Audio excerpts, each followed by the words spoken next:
I've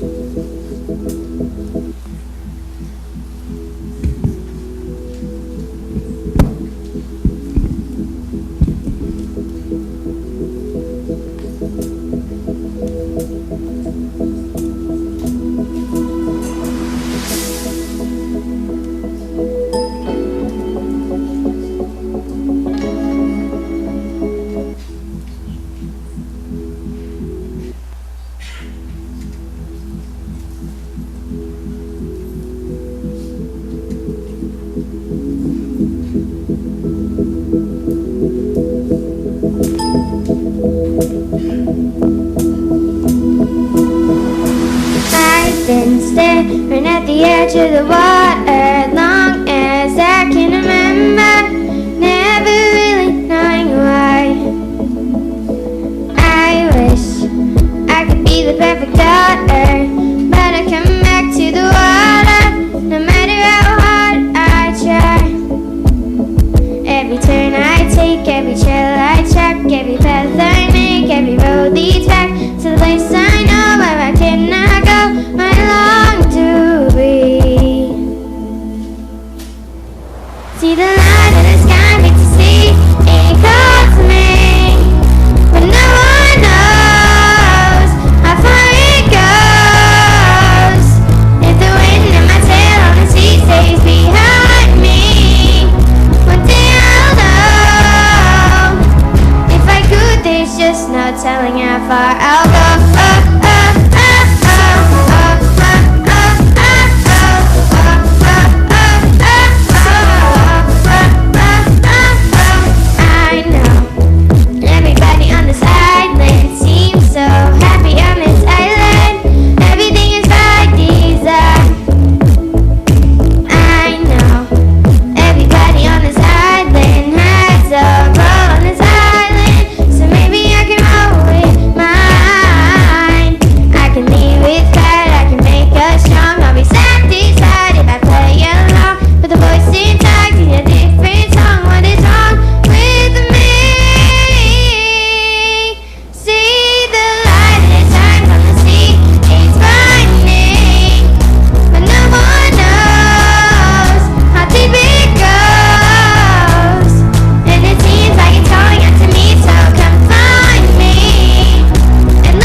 I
Again, this is why we do this every single day, to educate the young lives, and it's for individuals like you, Mr. Bird, and the families who support these individuals to be in this type of activities. Yes, give you a round of applause for all the parents. But thank you, Right Out. Give a round of applause. Thank you, and we appreciate it. Have a good night.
All right, thank you.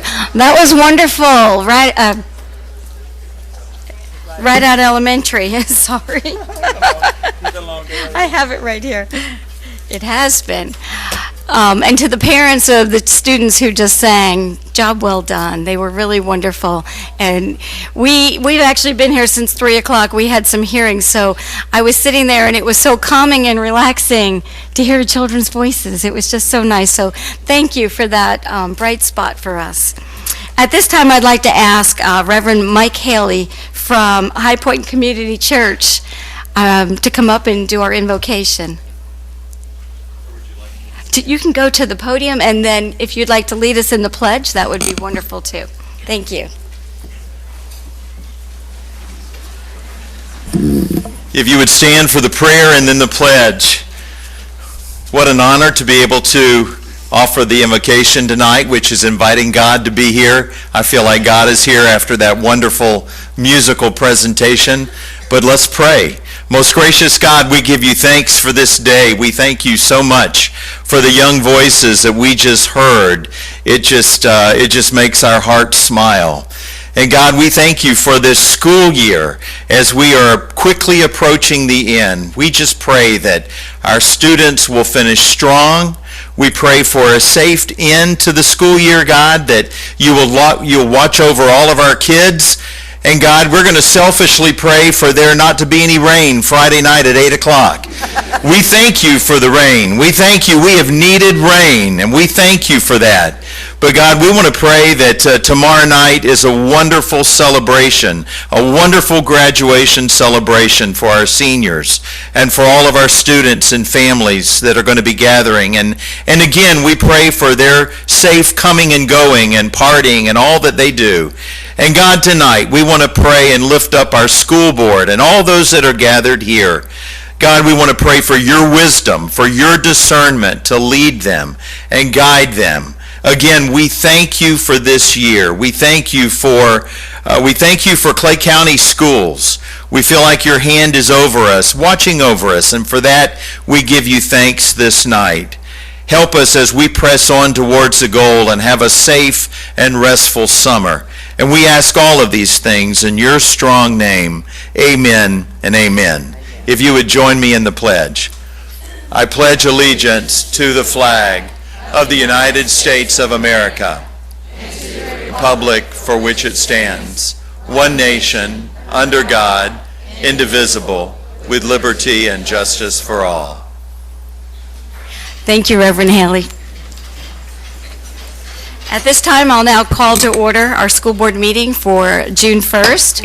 I'd like to welcome the citizens of Clay County and take this opportunity to thank you for taking time out of your busy schedule to attend tonight's school board meeting. This meeting is our opportunity as your elected representatives to collaborate openly and make decisions that will decide the future direction of our public schools and the education of our children in Clay County. If you wish to address the board, there will be an opportunity to speak for 3 minutes. Please fill out a card which you will find located in the back of the room indicating the specific item number or topic you wish to speak about and turn it in promptly. No additional cards will be accepted once the board moves to the public comment section under presentation from the audience. Your participation is welcomed and appreciated. We have about 7 different recognitions tonight. As you can see, the room is full, and there's a lot going on. After you've been recognized, or after the 7 recognitions have all taken place, if anybody would like to leave and not stay, you're not going to hurt our feelings if you get up and walk out in the middle of the meeting. Sometimes these meetings go long, and I just want you to know that it's fine when your section is done if you want to get up and leave. We'll give them a break. We'll give you a pass. Absolutely. So at this time, Ms. Nicole Snyder is going to recognize our students with perfect attendance.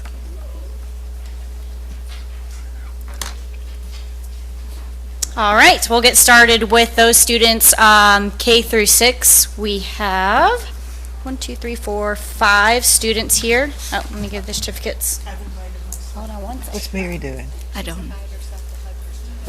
Mrs. Bowl has invited herself to help because 2 of her students from all these years have gone through, so that is quite an accomplishment.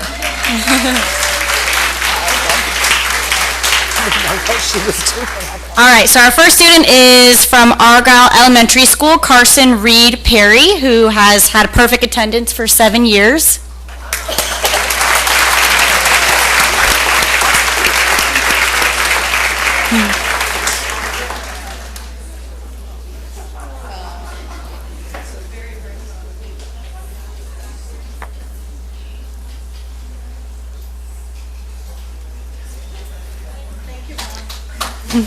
Our next student, also from Argyle Elementary School, Erin Simone Wilkes.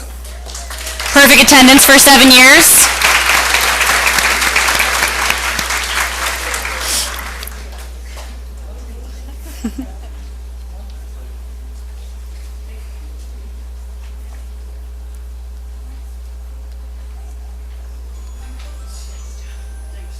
Our next student comes from Charles E. Bennett Elementary, Timothy Jean Walker, perfect attendance for 7 years.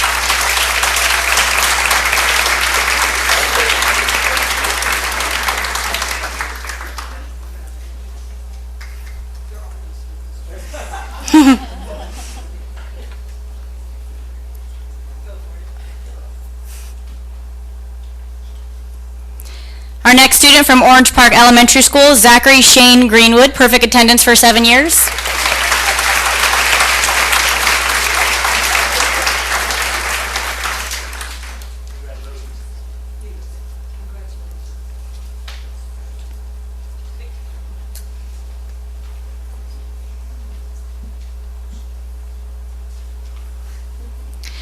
Our next student, S. Bryan Jennings Elementary, James Andrew Gosley.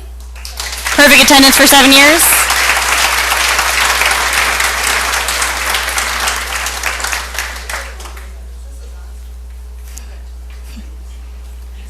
Is she just gonna take over? Is she just gonna take over?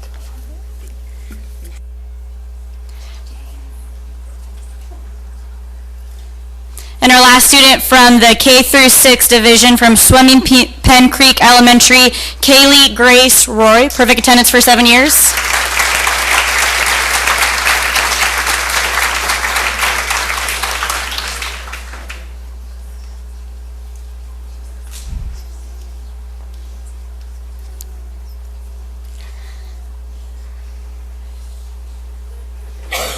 All right, we'll move on to the K through 8. This is 9 years of perfect attendance. We have one person in this division from Wilkinson Junior High, Adriana Lee McKinney.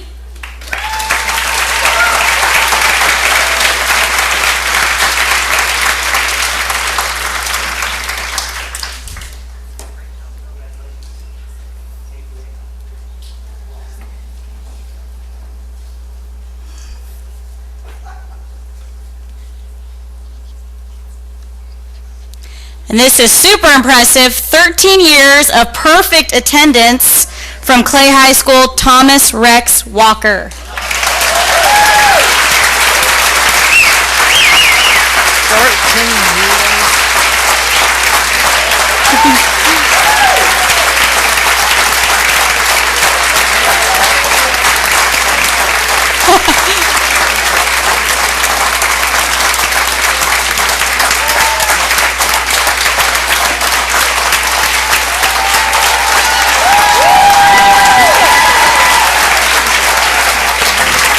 I'll tell you what. He walked up. I said, I don't even know how many days that is. I mean, I have a hard time coming every week, you know, and I don't feel good. We're talking about it for the last 13 years. I tell you, this doesn't go unknown and unappreciated because guess what? There's a family member every single day that drags you out of that bed, that makes you get up, that drops you off, that stays in the parking lot to make sure you walk through the doors every single day. Parents, will you please come up here with your kids? Please come up here. Let's give them a round of applause. Thank you so very much.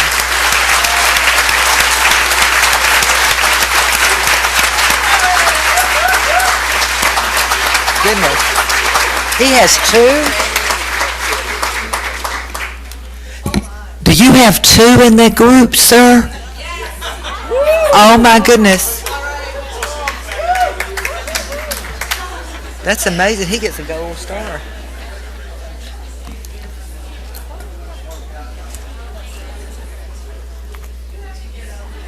Should we photobomb him and stand? You don't have to tell me that.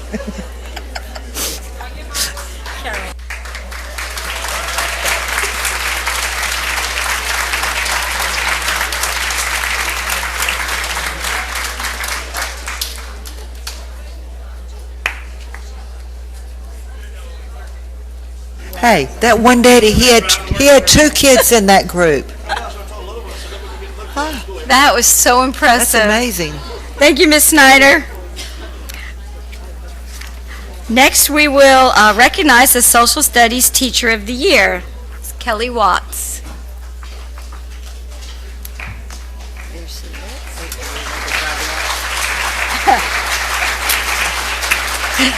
That's cute, Kelly. I should have referenced that you would be presenting it. But that's okay. You can clap for her. Yes. All right, and if I can have the 5 award recipients come on up here. And these are.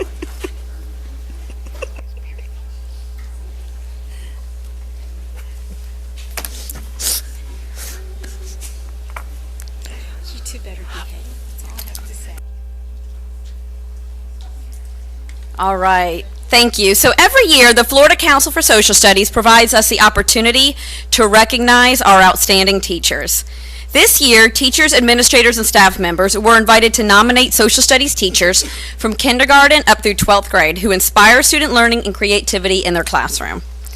These teachers competed for 3 different awards: a Beginning Teacher Award, an Excellence in Teaching History Award, and the Outstanding Social Studies Teacher Award for elementary, junior high, and senior high. This year we had over 60 teachers across our district nominated for this award. Tonight I would like to introduce to you the 5 teachers who were selected to represent our district. All right, starting off is Diane Matthews. Diane Matthews teaches 6th grade at Patterson Elementary School. She was recognized for the kind of skills that she uses to develop reading and writing in her classroom. She teaches 6th grade world history, and her peers recognize her not only for the creative methods she uses to develop these skills, but her willingness to share and support her colleagues in doing the same. So I think she sets a bar high for herself, and she raises the bar of excellence for all of those around her. So congratulations.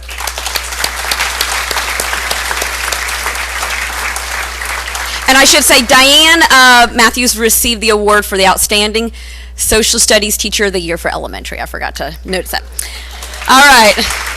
Next up is Christy Gomez, and Christy Gomez teaches 8th grade U.S. History at Lakeside Junior High. She was a recipient for the Outstanding Social Studies Teacher of the Year for middle school, or junior high as we call it here. And Christy was recognized for her leadership. She has long been a leader in the county. It's nice to see a title attached to it.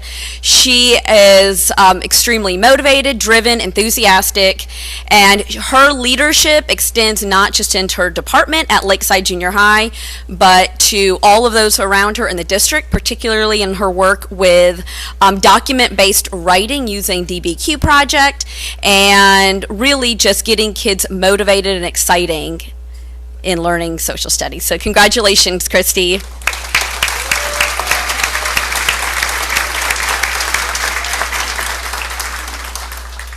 All right, next up is Miss Tina Dietrich, and she teaches social studies at Oak Leaf High. And all right, big fan club, and for good reason. She is outstanding. She received so many nominations. Her peers and her leaders admire her for her dedication and her hard work in developing her AP curriculums, her ACE curriculum. Her students are successful because of her.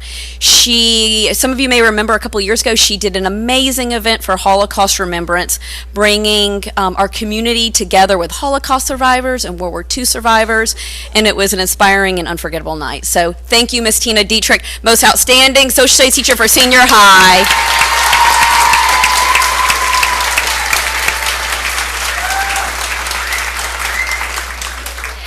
All right. And Miss Lydia Santillan is recognized tonight as our Beginning Teacher Award for Social Studies. She is, and you would not believe this to walk into her room, this is her first year teaching, and she is just blowing it out of the water. It is such a fun place to be. Her students are just succeeding, and I should say she's at Ridgeview Elementary, just a terrific school. She has done amazing things. She brings a love to learning to these young kids, and I think that they will never forget her energy and her enthusiasm, and it's such a great place to learn. So, Miss Lydia Santillan, congratulations.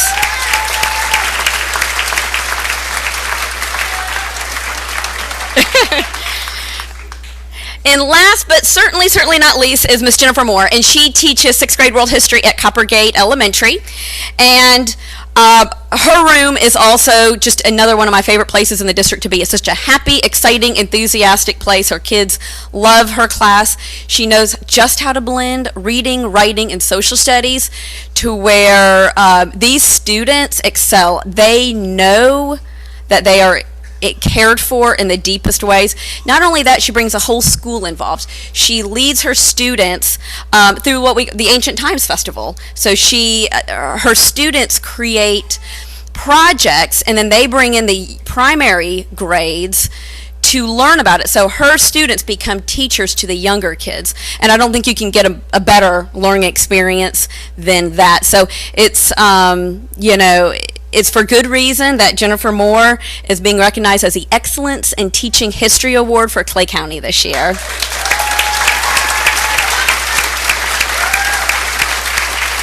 All right. Yes.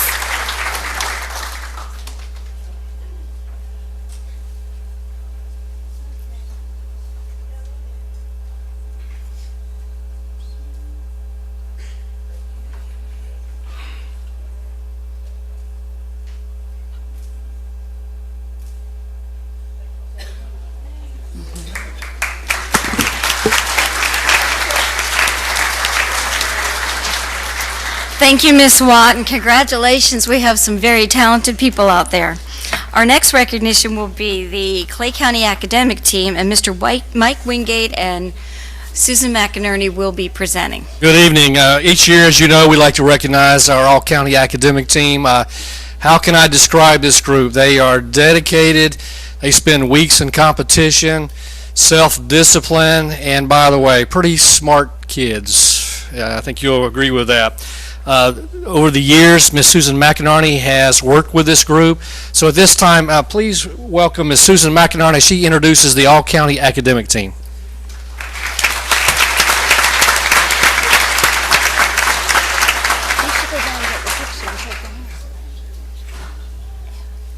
Thank you, Mr. Wingate. Yeah. Thank you, Superintendent Davis, School Board, and especially Mr. Wingate for his continued support of academic teams here in Clay County over the years. Some of you may know this is it for me. I'm retiring in a few days, and unfortunately, I will not be able to attend next month's school board meeting when the retirees are being recognized, because I will be on a cruise for my 40th class reunion from Keystone Heights High School. Got a classmate over there.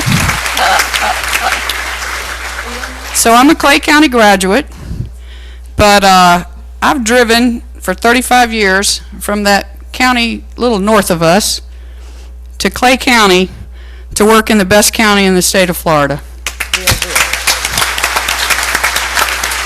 And it is my hope and my prayer that you, Mr. Davis, school board members, and our leaders at the district level will continue to make the right decisions to continue to elevate Clay County schools to be the best county in the state of Florida.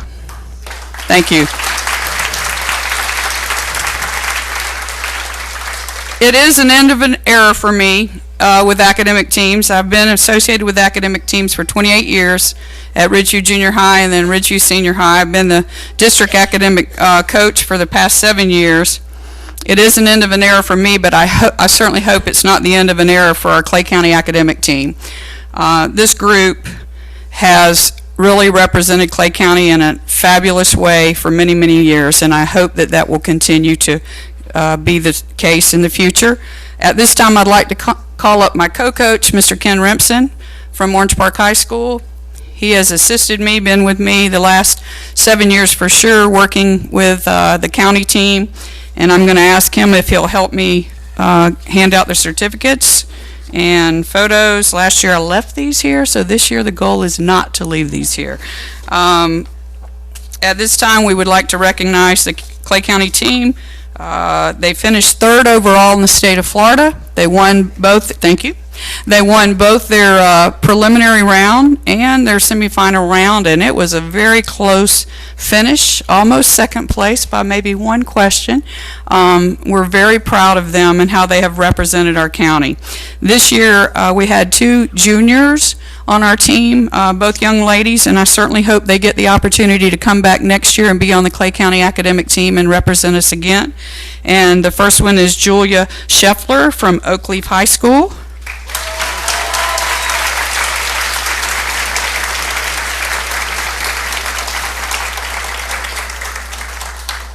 Our other junior is Kara Parham from Ridgeview High School.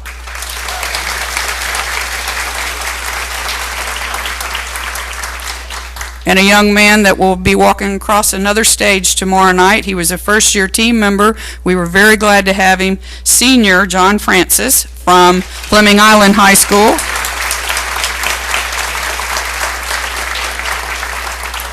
And these next two young men have quite a resume on the Clay County academic team.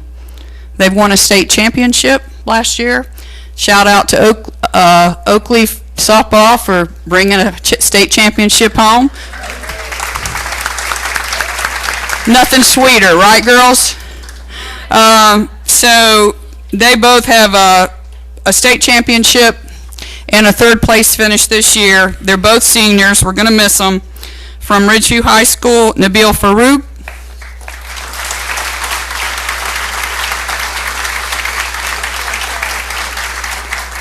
And from Oakleaf High School, Jager Henderson.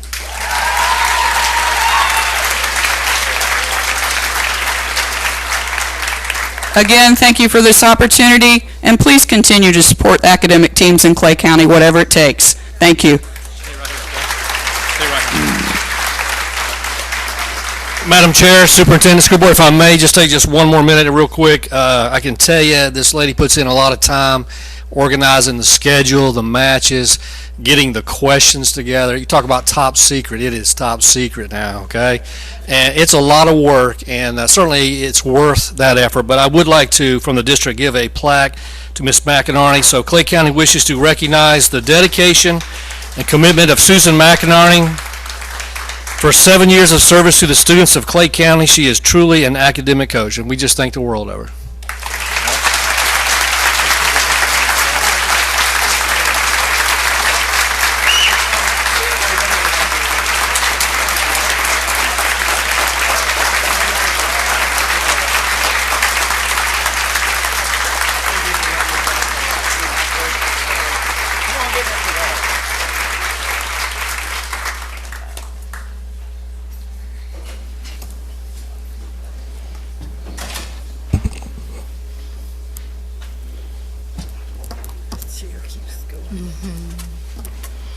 Thank you, Mr. Wingate, and congratulations to the academic team. And Ms. McInerney, we will surely miss you.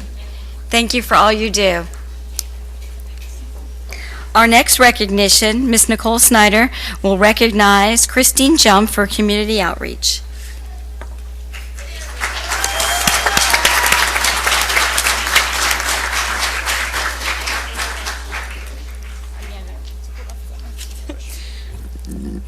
Tonight we'd like to recognize Christine Jump.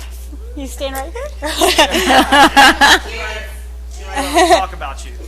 We want to recognize her for her commitment to community outreach and volunteer work at the Ronald McDonald House.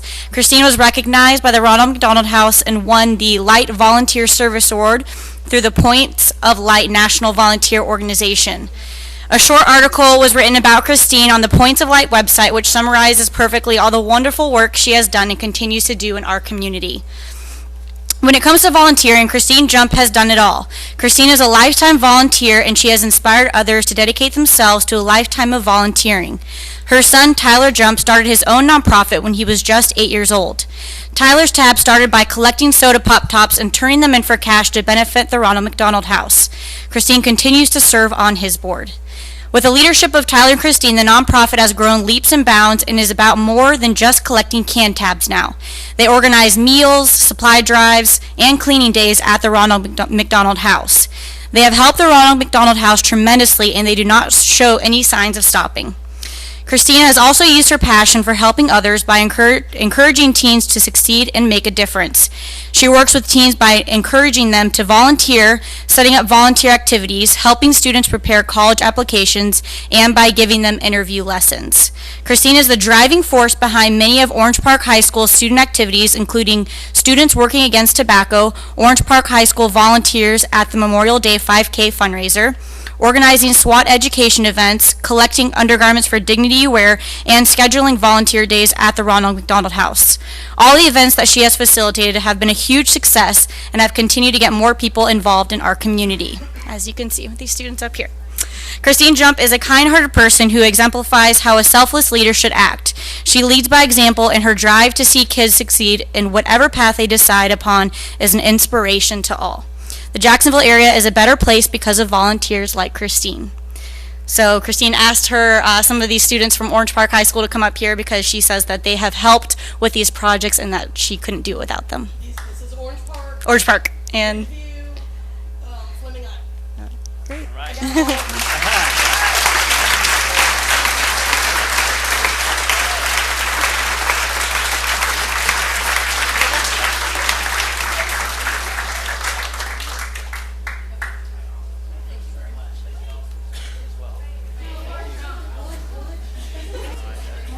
Okay.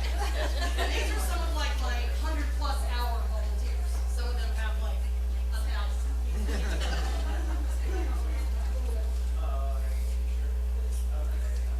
Lie down. Lie down. The short guy usually goes on the end.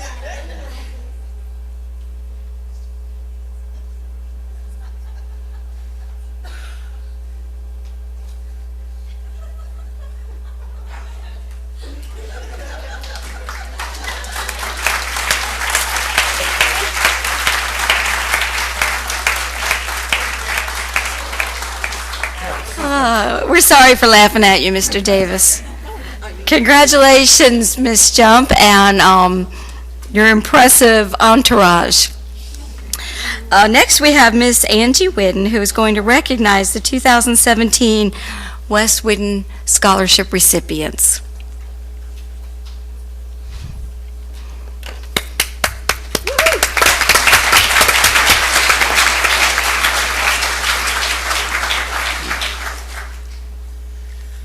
Good evening. My name's Angie Whidden.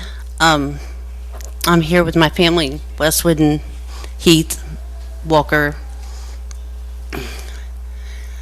my dad, my mom, Seth, my children, my husband, and my parents. We're here with all my children minus one. On May 14th of 2008, my oldest child was tragically killed. And if you knew Wesley, which I'm looking over there seeing Coach Sweat, who coached him, there was nothing weak about Wesley at all. So he would never want me to stand up here and cry and be all emotional, because he was very much not about the day he's born or the day that he died. It's what he did in between that mattered. So one quick story, and it reminded me of it, and I shared the story last year, but a few months back at the school board meeting, you recognized Fleming Island's soccer team for winning state, and they had Andrew as their coach that came along and helped. Well, Andrew's mom came up to me shortly after Wesley was killed and said, you know, my son was your son's friend, which I'd heard, a lot. And I said, yes, ma'am. And she goes, no, you don't understand. My son was your son was my son's first friend ever. You see, my son had Down syndrome, and he'd never been in a public school before. And when he came to Fleming Island High School, Wesley took him under his wing. And he had him out there on the football field doing water and helping out. And she goes, I just want you to know, Angie, that we pray for you and Wesley and your family every night. And I was thinking in my head, you don't need to pray for Wesley. He's in the perfect place. You can pray for us. We definitely need the prayers. But our motto behind the scholarship is, your life is your message to the world. Make it count. My child was only here for 17 years, but he created the first fellowship of Christian athletes here at Fleming Island High School. He was a friend to everyone. He wasn't a perfect kid, but we've definitely chosen to help other children succeed in their lives and be able to attend college in his memory. So every child tonight had to write an essay on how they make a difference in this world. Because isn't that what it's all about? You can't just sit here and breathe. You might as well do something good for somebody else. So every year, our foundation, when we sell everything that's not nailed down, you can ask poor Miss Michelle Solomon back there, who makes about 1,000 candy grams every year that we sell in memory of Wesley. But we also give away 42 Christmas gifts every year in his memory, and we feed 2 families Thanksgiving meals in memory of him.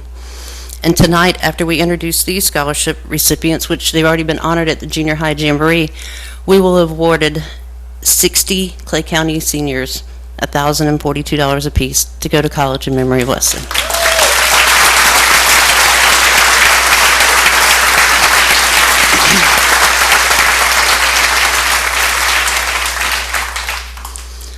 A couple of our recipients couldn't be here with us tonight. I know one's attending her baccalaureate, and one is attending his college orientation, and one's at her graduation party, and I don't blame her because we're going there afterwards.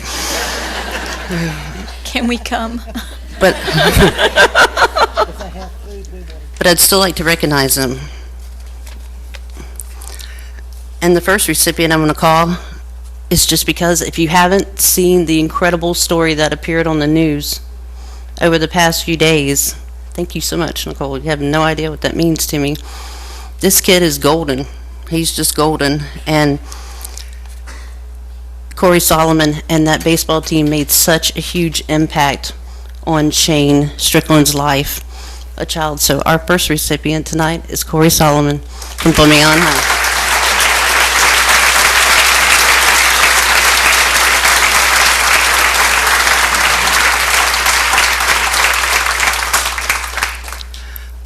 Our next recipient has made a difference in this world by visiting Haiti on different mission trips. And it has inspired her to major in global health studies at Mercer University. And it's her intention to make an even greater difference in the world after college by partnering with Doctors Without Borders. Ms. Megan Burns.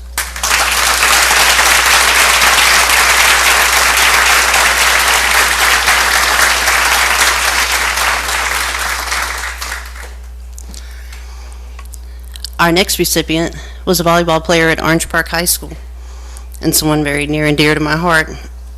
Charlotte Cox is a senior that helps out her elderly neighbors on a regular basis. Without her, some of them would not even be able to get groceries or go to the doctors. That's how Charlotte makes a difference in this world. Charlotte?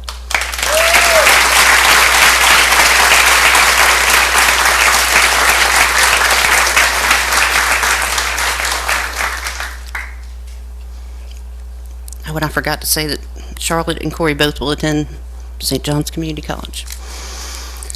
Our next recipient attends, I guess until tomorrow, Keystone Heights High School, and his name is Michael Dickinson.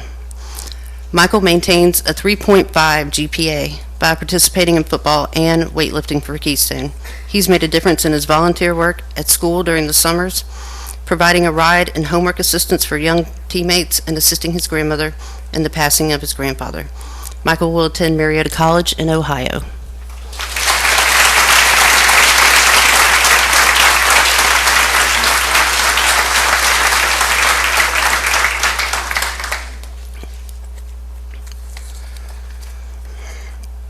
Our next recipient is from Oakleaf High School. All right, really? You yell every other time somebody said Oakleaf High School? Come on. What's the deal, Coach Sweat? Tuesday? Get them going over there. Ethan Fields has maintained a 4.3 GPA. He played football at Oakleaf Junior High School. Ethan makes a difference in this world by volunteering with various breast cancer activities, such as the Susan G. Komen Race for the Cure, Making Strides Against Breast Cancer, and the Donna Deegan 5K. Ethan will attend the University of South Florida, where he will study dermatology in order to battle skin cancer.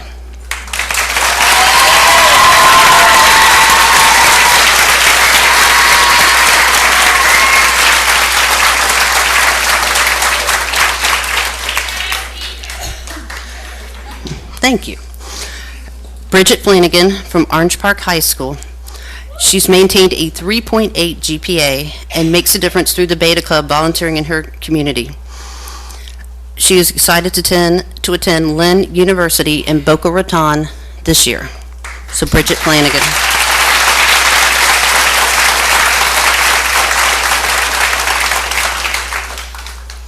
And the next recipient, gotta love her, I'm telling you. If I had a girl, if God had ever had me birth a girl, I swear it would have been this child. She is the kicker for Clay High School, and of course wears number 42, which is like the best number in the world. That was Wesley's number. Loved this child dearly. She created a recycle program at Clay High School. She spends, I don't know how she has any downtime, but she spends it volunteering at St. Vincent's Hospital. And Liz Fogarty from Clay High will be attending Mississippi State University in January. So come on down, Liz.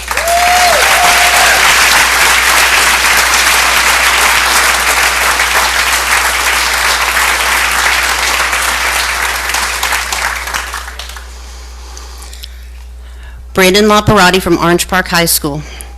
Brandon believes that the purpose in life is to contribute in some way to make things better. He's done that for the Orange Park Community Center. They were in desperate need of ADA-compliant restrooms in order to continue operating. Brandon received a corporate community grant to organize and hold a musical theater showcase in order to raise funds for the needed improvements to save the community theater. He'll graduate with a 3.25 GPA and attend Tallahassee Community College.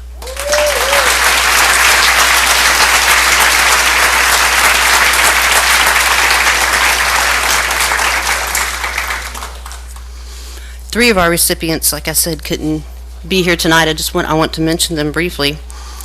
You know, when you lose a child, you're a member of a very horrible club. So we always choose a recipient from Fleming Allen High School that is a female to help remember Gina Asensio, who was tragically killed from Fleming Allen a few years ago. So the female from Fleming Allen High School that was chosen was Kennedy Comas, and she's maintained a 4.0 GPA.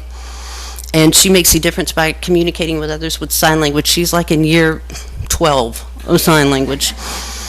And she will attend the University of Florida. And right now she's at her graduation party, and I don't blame her. We also had John Walsh, not the one from America's Most Wanted. He attends Fleming Allen High School, and he maintained a 4.2 GPA.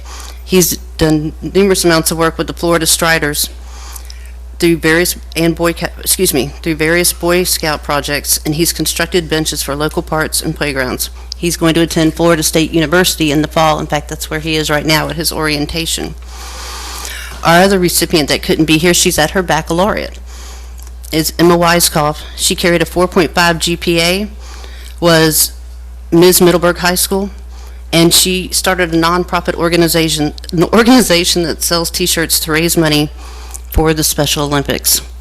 So before we do the whole big hurrah, because I can tell you there's so much that goes into this, I'd like to thank Orange Park Junior High, Coach Robert Worley, who spearheaded all of this, W.E.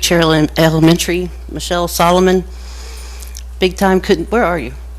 Couldn't do it without you at all. Fleming Allen High School, that just makes our family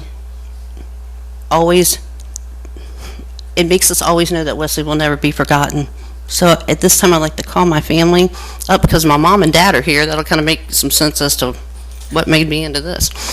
You know, if I can have my mom and dad, my husband and my children, get up, come on. My dad drove from Tallahassee.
Thank you very much, Ms. Whitten.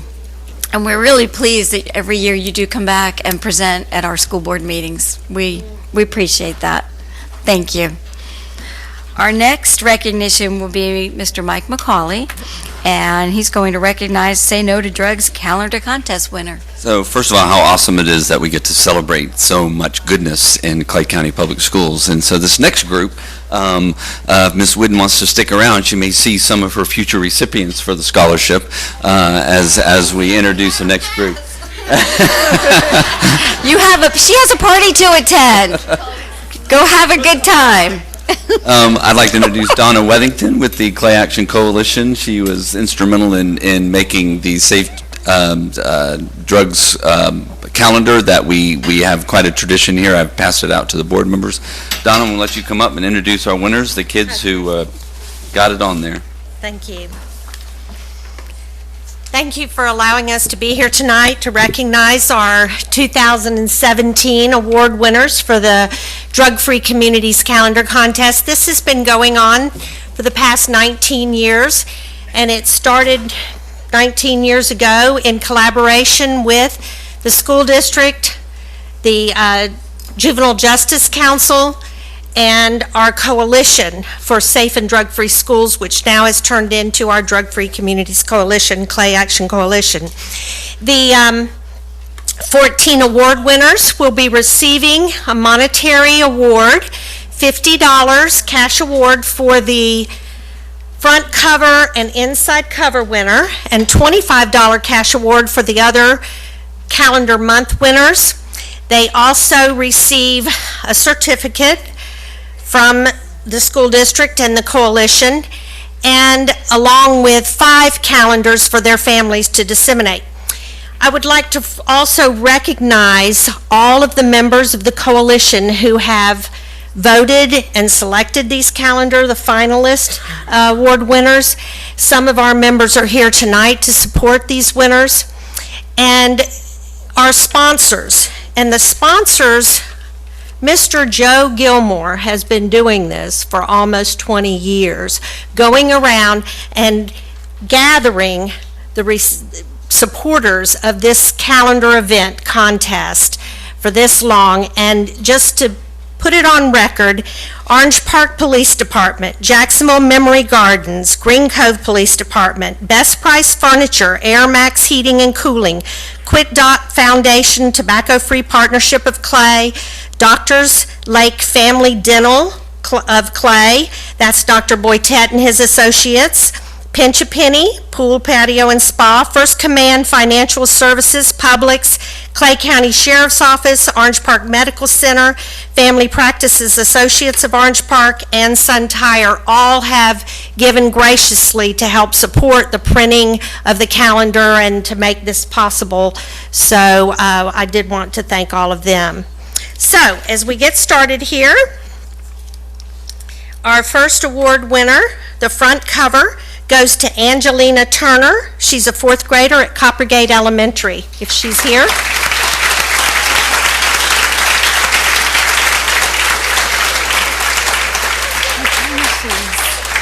The inside,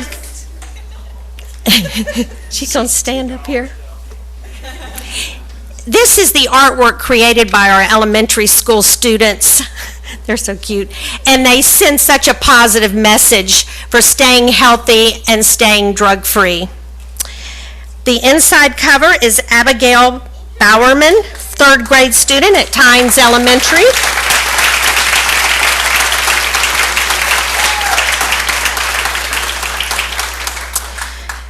Maya Petrosky, a 2nd grade student at Coppergate Elementary.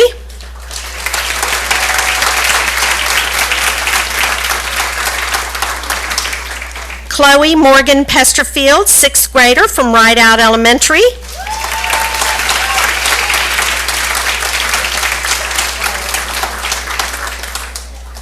Ian Johnson, 1st grade from Plantation Oaks Elementary.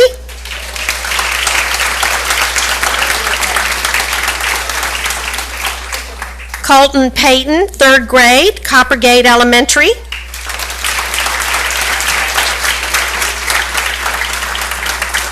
Audrey Jones, 1st grade, Coppergate Elementary.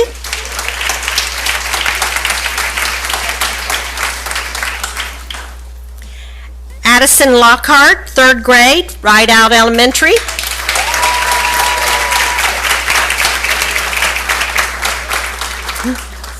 Jayla Jarvis, kindergarten, S. Bryan Jennings Elementary.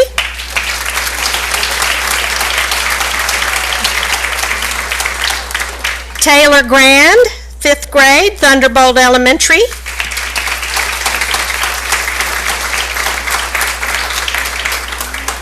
Nina Tu, 2nd grade, Tynes Elementary.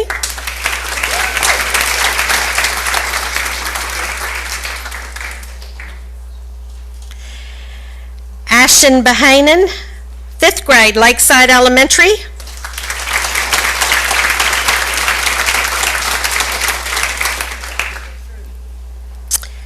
Valeria Ivanova, 4th grade, Thunderbolt Elementary.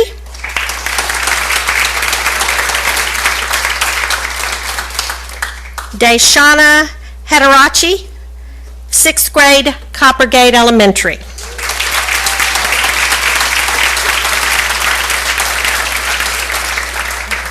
Congratulations.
That was great. Thank you, Ms. Wethington.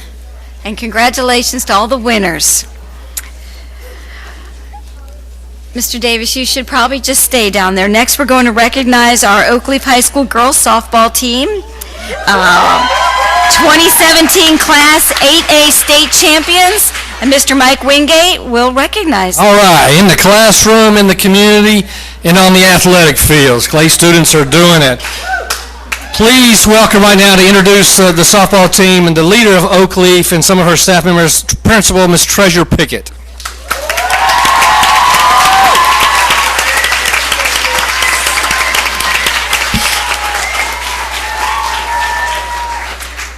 All right, good evening, and finally the Rowdy Bunch is going to be recognized so we can get them out of here. I know a few of them might could have come up for academics, and a few of them, I'm not sure about art, but I guarantee you it's not going to be perfect attendance. So,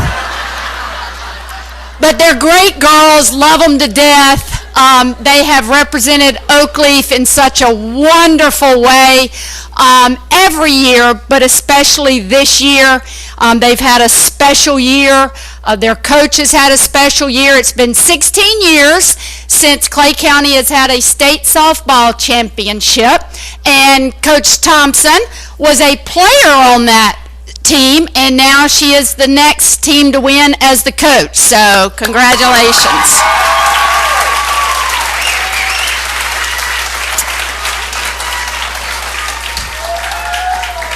They don't look like softball players tonight. I can promise you we're used to seeing them in buns and dirt all over their all over their clothes, but they're very deserving. They finished the year 30-2. They won the state semifinal game by a score of 10-0, which is almost unheard of, and then gutted all the parents and administrators early on, but finally pulled away in the state championship with a 6-1 win over Wellington.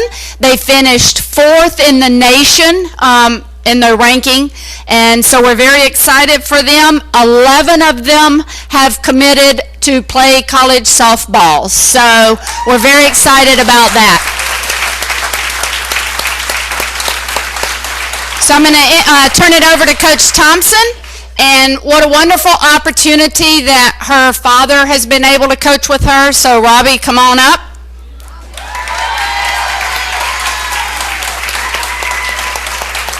And then also taking the JV program, which hasn't lost a game in quite a while, 3 years, Jason Brown.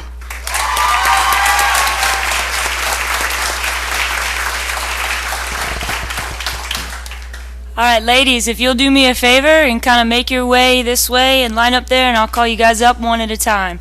While they're getting going here, I just want to say a couple things. A lot of people think that the season starts in January. For our girls, they have worked the entire year to get to where we were, and I could not be more proud of the young ladies that are about to step forward here. They have earned their right to be state champions, and they have done it in style. So tremendously proud of you girls.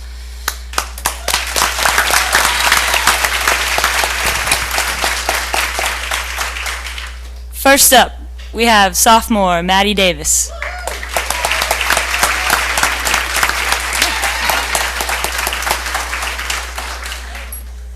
Does she know the superintendent? Yeah, they might know each other. Next up, we have sophomore Bailey Goddard.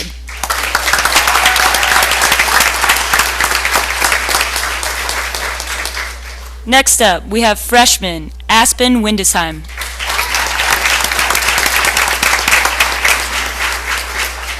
Next up, junior Rebecca Koski.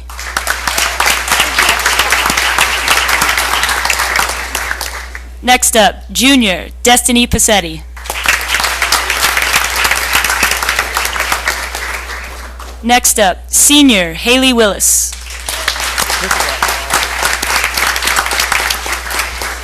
Next up, senior Becca Marks. Next up, freshman JC Brookshire. Next up, sophomore Cambria Arturo. Next up, junior Angela Agurkis.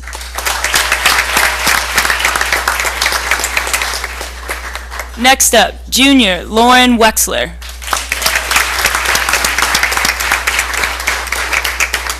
Next up, freshman Kaylee Lambrecht.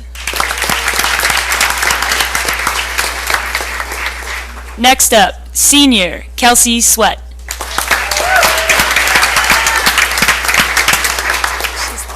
Next up, senior Mika Garcia. Next up, senior Bailey Stewart. Next up, senior Alex Acevedo. Next up, senior Jenna Curtis. Next up, freshman Katie Kistler.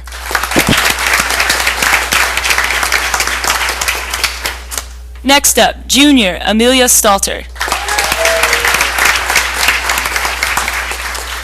Next up, junior Madison Mifsud. Next up, sophomore Caitlin Lamug. Next up, sophomore Jasmine Lamug.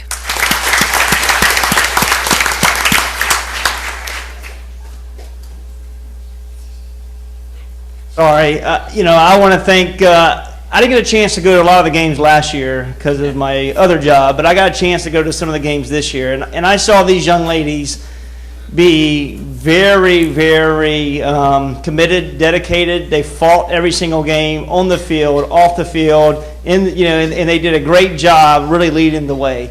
And they have continued to pave the way for Oakleaf softball under leadership of Coach Thompson.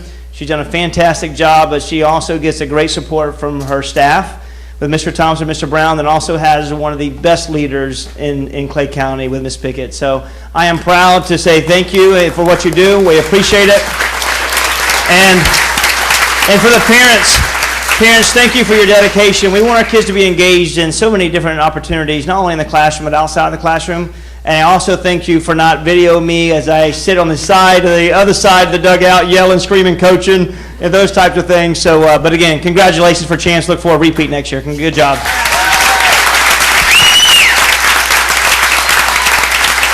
I need to get a picture.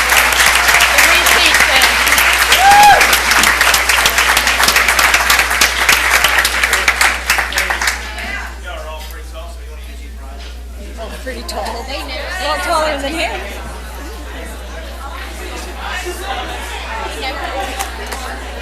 I bet they do. They've had plenty of them taken.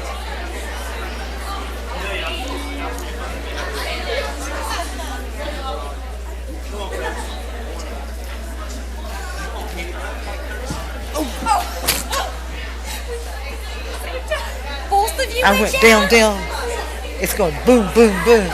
We're going to be under this. Maybe there's a telephone book we can use to sit on. What is going on here? Yours isn't so bad. Hers was bad. Did it go up? No. Janice, how do you get it up? Step on the bottom and pull as you're doing that. Can we get... All right. You're good. You're up. You're up more. Can you get new chair? Betsy, you look like you're back up. You're back up? Yeah. Wait till we sit.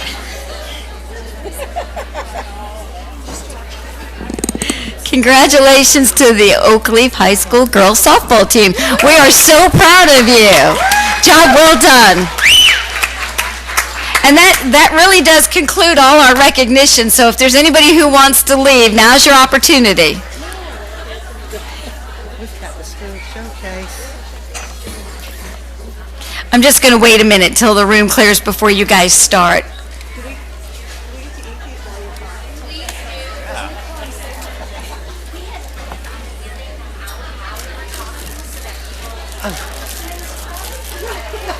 We hadn't had to.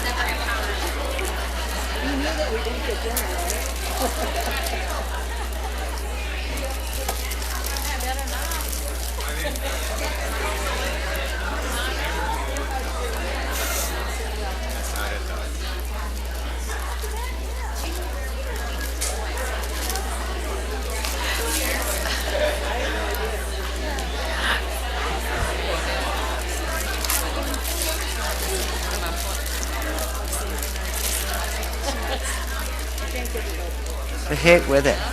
Need the full.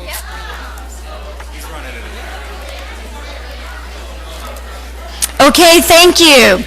At this time, we are going to Showcase. have our school showcase, and it's Wilkinson Junior High. Miss Christina Cornwell, you'll introduce your staff to us. Mary Mims, our vice principal. Nice to see you. Thank you. Chris Corella, our assistant principal. And Khaki Green, who is our math coach. Thank you. So thank you for having us. Go ahead. All right, our school is country in all the right ways. We are proud of our roots, take pride in our families, work hard, and have manners to boot. We bring these strong qualities into our school. Our students are resilient, respectful, responsible, and show restraint. The parents, faculty, and staff work tirelessly to provide the best for our students.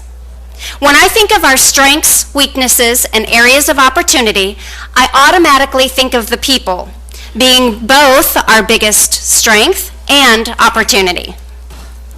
Wilkinson Junior High led the district in overall math gains and math gains within the lower quartile. Our math scores are going up each year, while the state and district 7th and 8th grade scores are staying the same or going down. Our civic scores are above the district and state proficiency averages also. Our teachers and students are doing something right out on 218. We do have two tested areas that we must address. Our reading and science scores were not where they needed to be for our students, and we need more accelerated options. Becoming the first digital discovery school and getting 100% of our faculty and staff Google Educator certified is one way in which we're using technology to engage students and help with their acceleration options. Our school is not a sit-and-get kind of place. Students use technology to organize information in a way that keeps them interested and accountable. Our teachers have turned their teaching upside down to create an interactive learning experience in all content areas. Through self-paced units, students can take control of their learning even when absent because their work is online. We are unbelievably proud of the faculty and staff for taking on this challenge, and our initial data shows it was worth it. Technology is not the only answer. Our teachers take time to create excellent lessons, but sometimes our kids just don't do their part. We had to find options to support them. We did this by creating the No Opt-Out Lab, with a teacher who is dedicated to helping our students become responsible and resilient. You heard a few minutes ago about our math assessment scores. The creation of the Math Success Lab by Khaki Green, our math coach, was instrumental in achieving those scores. We are proactive by identifying what students are struggling with and provide them with help before they take the unit common assessment. The Success Lab provides more at-bats for our students. We also have student aides in the Success Lab that are peer tutors that help others with homework. While the No Opt-Out and Math Success Labs are a primary source for symptomatic remediation, no one method reaches all students.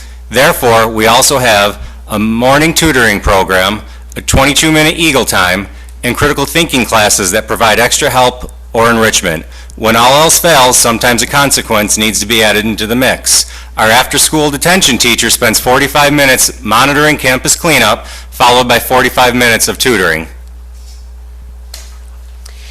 We are never complacent at Wilkinson Junior High. Therefore, we are excited about additional supports that we are offering next year.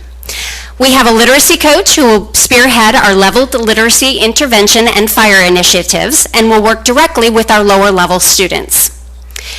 We have added the Lit Lab that will work with our students who do not typically receive support through intensive reading but need that little extra boost. We will offer intensive math, a hands-on science lab, and our SAC committee voted to create a science club this year.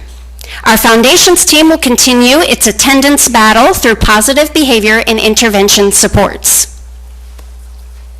Foundations has created multiple incentives to encourage attendance. Freezy Pop Fridays if we hit 94% attendance, the Eagle Arcade, picnic table lunch, and the school store, just to name a few. To address emotional well-being, WJH is also going to have a motivational coach and hopefully host Trials to Triumphs conference again next year. During the FSA science test, 3 therapy dogs visited some of our Eagles to relieve their stress. Another way we address our students' physical and emotional needs is through the After-School Momentum Program sponsored by St. Vincent's. This program encourages healthy eating and exercise to build self-esteem and healthy life habits. Eagles have the 4 R's. We have to provide a safe environment for our Eagle students to take flight in. The 4 R's represent that mission. There is nothing we would like more than to be overflowing with requests from parents to join the Eagle community. There is no greater compliment than a parent that wants to send their child to you. Thank you for having us tonight. Thank you, Ms. Cornwell. That was really wonderful. It held our attention. I liked it. Very good. And thank you for the brownies. Yep. And Oh, thank yes, thank you for the brownies. To the chair, Ms. Cornwell, I want to let you know that I'm excited about everything that you do for Clay County. You continue to set the trends, and you continue to lead the way, and you care about everything that you do at your school and also in the community. I look forward to working side by side with you in the future. Thank you. Very nice. Our next item on our agenda is schedule citizens' requests, which we do not have any. This will be the last call for comment cards for public comment. And now we will have presentation from the audience. We only have one card. Amazing. All right. The clock is ticking, so hand it in. Ms. Colleen McDaniels Stofa.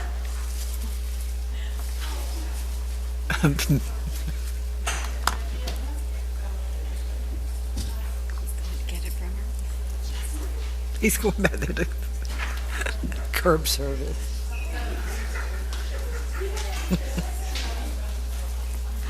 If you would state your name and address, thank you. Colleen McDaniels Stofa, 3227 River Road, Green Cove Springs.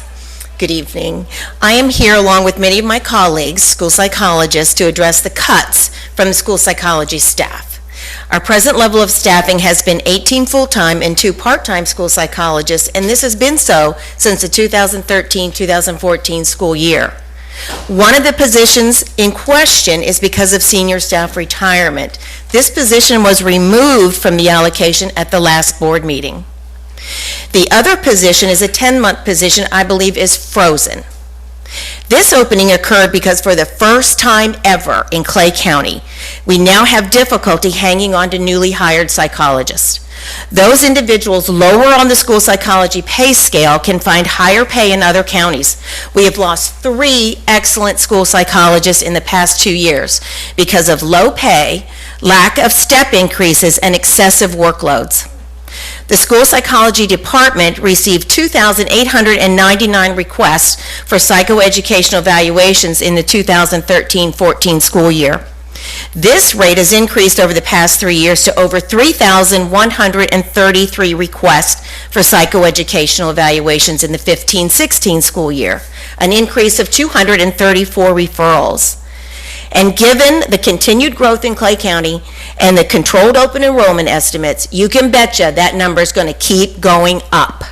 Why would you cut 2 positions? We as school psychologists serve more than just our 41 schools. We serve charter schools, private schools, homeschool students, students receiving McKay scholarships, and last year we served 250 preschool students suspected of a disability who are not yet enrolled in school. We have a specialized team of psychologists who are highly trained to evaluate the dozens and dozens of students suspected to be on the autistic spectrum. And this, by the way, is a multi-day process. We take it very seriously. We have a psychologist on staff that specializes in evaluating students who have been recommended for expulsion. And last year there was 123 students recommended for expulsion for whom an evaluation was required.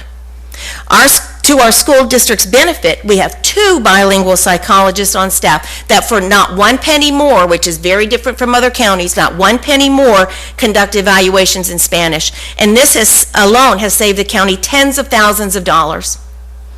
Without restoration of these 2 school psychology positions, we would be less available for consultations and parent meetings.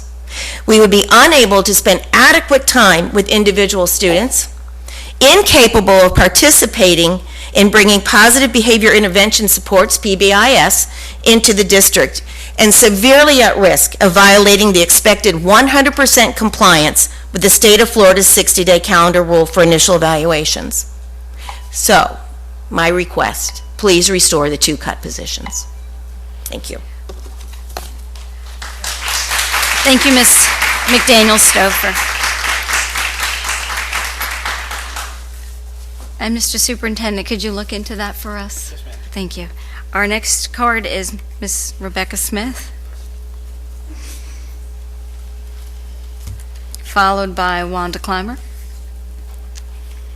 And Ms. Smith, you filled out 2 cards. One is for item number 20, food and nutrition services. You can speak on both of those, yes. Thank you, I appreciate that. Thank It'll you. flow right on out there. My name is Rebecca Smith. My address is on file. One of those items that I wanted to speak tonight was concerning the food, nutrition, the rates going up. Hunger is a problem. It hurts my heart, my spirit, to have a child get on my bus and tell me first thing in the morning I'm hungry. This is a problem. We live in a rural area. People are out there working, trying to make ends meet. When you got 2 and 3 kids and you up the price on each one of those, it hurts. We're about the kids. Don't want to see any Clay County's children being hungry, and I know that y'all don't neither. The decisions you make affects people's lives, and I just know that you take that in consideration when you discuss this tonight. Now, on the transportation front, I want to say thank you to this board, Mr. Davis, for your leadership, for elevating transportation. I can't say thank you enough. We are still dealing with the issues with the GPS, but we're gaining ground slowly but surely. We're trying to stop kicking the can down the road and be a part of the solution and not the problem. Mr. Kemp has told me that he's got an appointment with Solutions to speak about the situation, and there is some concerns, but we won't go into that. Just going to say we're making progress. If I see there's concerns, I'll come back. But with that being said, we are having progress, and we are going to talk about budgets. Keep right on talking about budgets. We got bargaining coming up, and please leave some crumbs for the table. We work hard for this district, and we would like to be able to take care of our families and our children too. You know how it is when you got a senior graduating and you don't have no money. You can tell them, sorry, I can't buy that ring for you. Or try to scrounge up money for caps and gowns. This affects our lives. Please consider that when you're making decisions about the finances of our district. Thank you. Thank you, Ms. Smith. Ms. Wanda Clymer.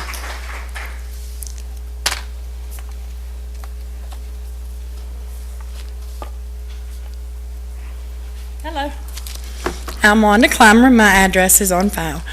I just want to, first of all, I apologize for not giving you an update on the bathroom situation last month. I took a break for a month, for goodness sakes. Smarty. Those things were fixed. Gratefully, I appreciate the fact that everybody got together and worked on that, because our kids deserve a clean and nice bathroom. Okay? Now, for the GPS system, Mr. Kemp, thank you for working with us. We all got together as a team, drivers, office personnel, and administration. We came together, we started on May the 2nd, we ended this past Tuesday, of course, because school's out, so we can't go any further. But we did discuss a lot of areas. We took and we done what they call SWOT. We done functionality, and we went through it and diagnosed it. We done testing on it. Some of us drivers got together. We done emergency button testing. We found out what worked and what didn't work. So now our thing is, we're not going to be a problem about this GPS system. We don't care that we've got it. We can deal with it as long as we don't have to deal with ridership. We ain't dealing with ridership. We'll talk about that on another day. But as far as everything else, we found some good parts and some bad parts. Now all we need to do is what we've done. Come together as a team. Let them handle the business part. Let us handle the testing part, and tell you what does work and what does not, and come to you with our concerns. Okay? All we want is safety. Because when you try to put my children at risk, I didn't birth them, but when you put them on my bus, they're mine. When you put them at risk, then you got a problem. You got me to deal with. It's not fun. Trust me. So, with that being said, thank you for listening. Thank you for working with us. And please, just let's keep in touch about this. And there are some other areas that we will go through on other discussions when school returns. Have a great summer. See y'all in August. Thank you, Ms. Clymer. That concludes our presentation from the audience, and we'll move into our consent agenda. So at this time, I'll entertain a motion to adopt the consent agenda with the following items were pulled for discussion: C3, C7, C8, and C16. Move approval. I'll second.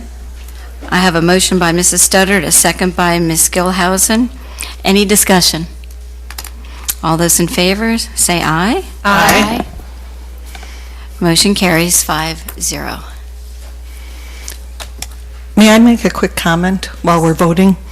I just want to do a shout out to two people who submitted their field trip information to us early, very early.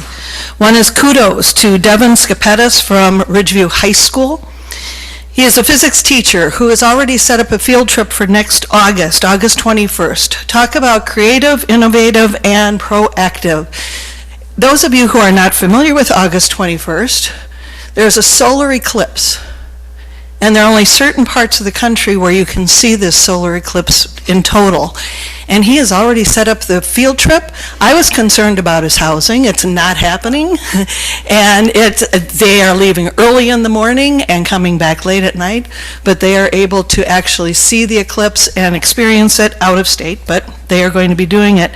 Secondly, to Mr. Summers from Oak Leaf Junior High and his phenomenal band, his jazz band, You Betcha. And I'm saying this on record, I believe Mrs. Studdard would like to chaperone with you to go out to Nashville. I would love it. You betcha. And I will volunteer to go along and chaperone Miss Studdard. I would need it. Okay, so there you go. Well, And congratulations to you and your band. So, You might just have wanted to get advertise those that two as a board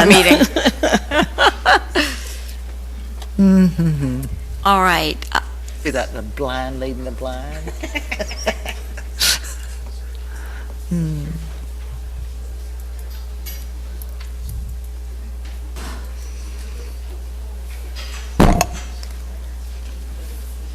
All right, everybody has voted.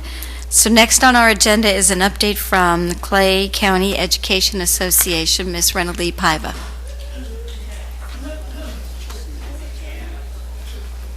You better put yours on.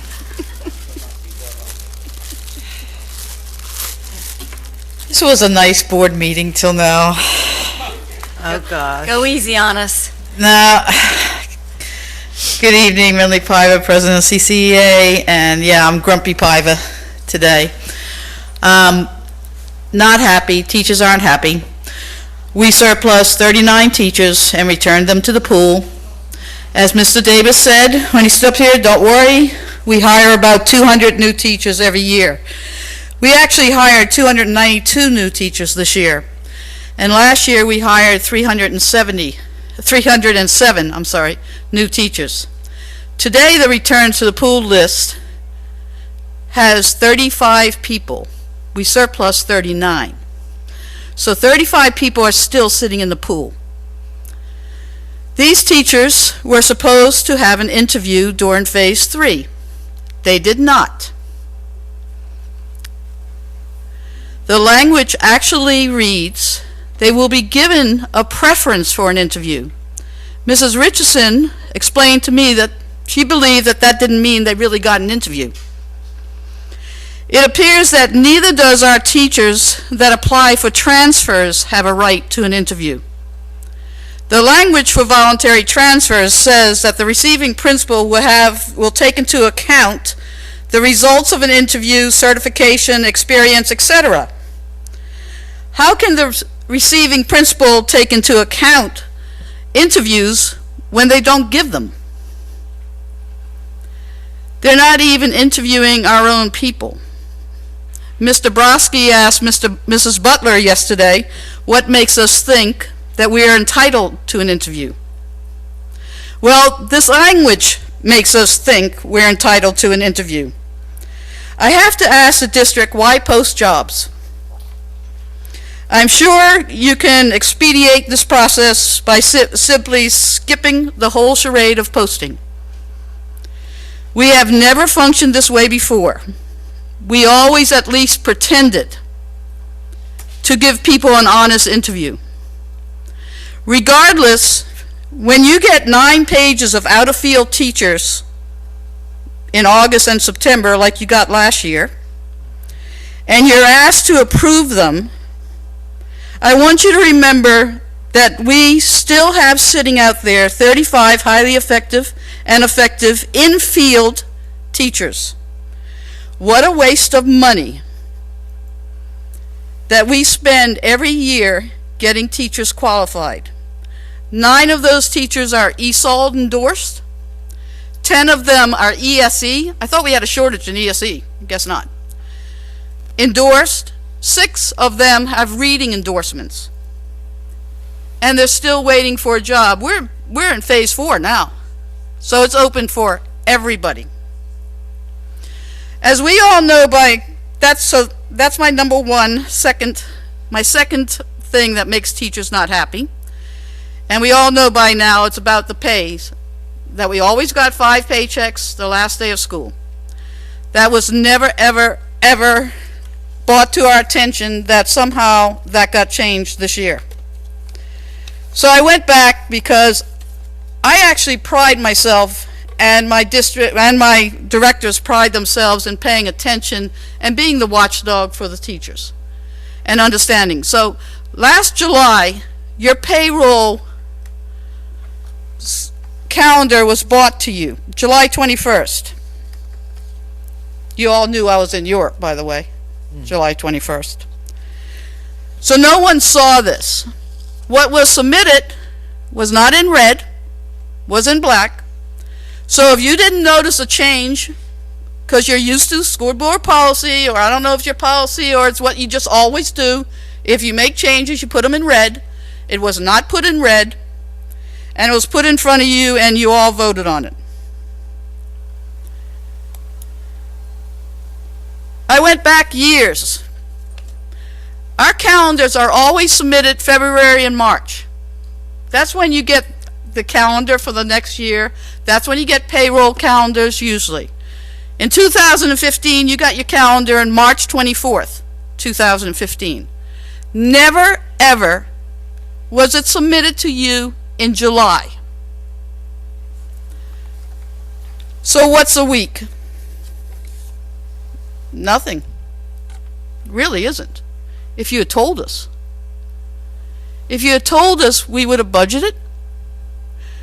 We wouldn't have sold our houses and packed up and getting ready to close my account on the 8th, and now find out I'm staying in a hotel for a week waiting for a 15th paycheck. All you had to do was tell us. We would have budgeted. We would have done it right.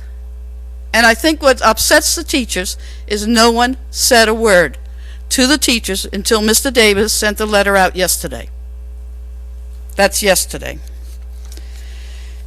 It all has to do with respect. We shouldn't have to beg. We shouldn't have to ask for something that's ours already.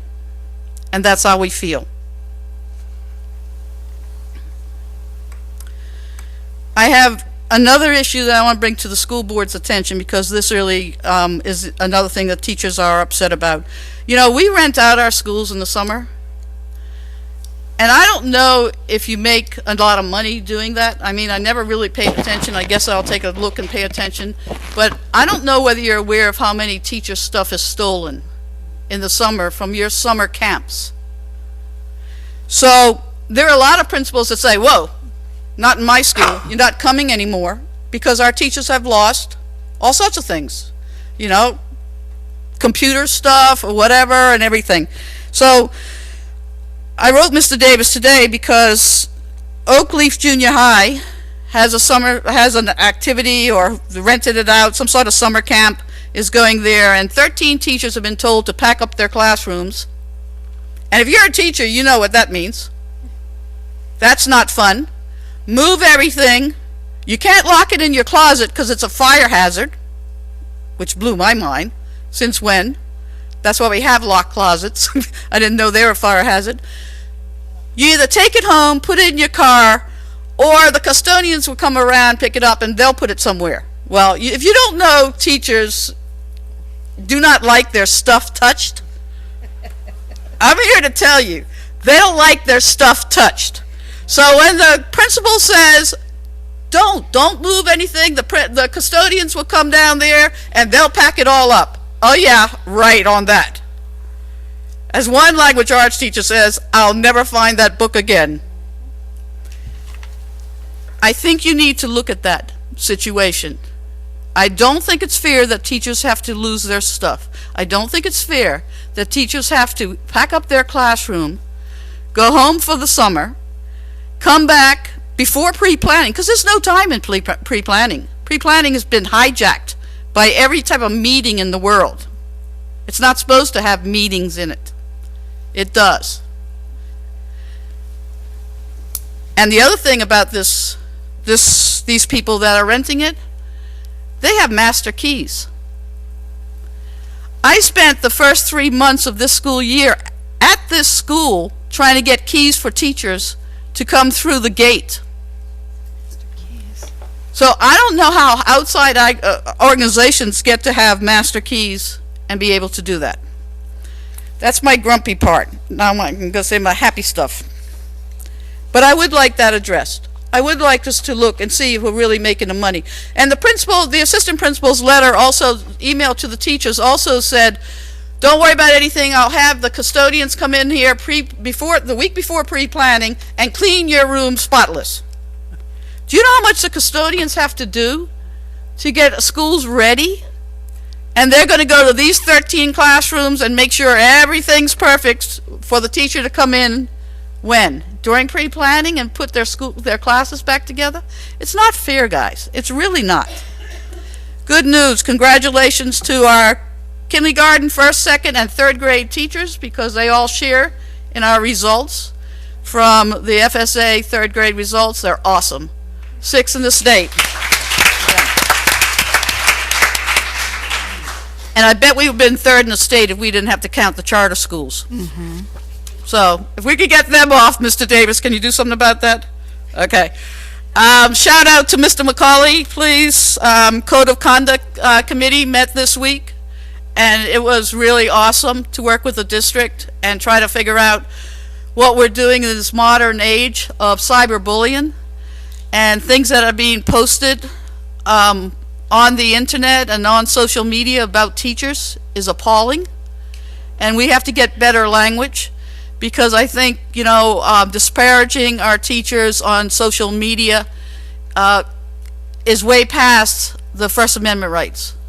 I don't think you have that right to make accusations against a school board employee, and I think we're going to work really hard to shore up some of our language and being compassionate. We understand the issues children have today is far different. Can you imagine? I mean, thank God there was no social media when I was a teenager. God help me. I'd been incarcerated, I'm sure. The other thing that I want to say, it is summer. We're going into summer. I'm going to ask my school board to watch. I won't be here. Watch your meetings in July. If I come back and you have cut every teacher in the county, I'm not going to be happy. So please keep an eye out on what happens, because always something happens when I'm not around, right? So I will assign somebody to come. Laura. Have a nice summer. Thank you very much. All right, Ms. Paiva, I'd like to say something. I'd like to ask the superintendent to look into those 35 teaching positions. We were all under the impression that everybody would be placed, and when we say that and give our word, we expect to follow through on it. And I agree with what you're saying about the classrooms. You shouldn't have to dismantle and then set them back up or have the risk of stuff being lost. As far as the paychecks, we all, except Ms. Bola, we did vote on it. I don't know if everybody realized there were changes. Nothing was in red, but our district, our administration should have emailed all our teachers in July to let them know, and I apologize that they did not. Mr. Davis, as soon as he realized that there was a problem with it, I appreciate him getting involved and at least sending out an email. He couldn't change it, it's our policy, and the payroll had already been going.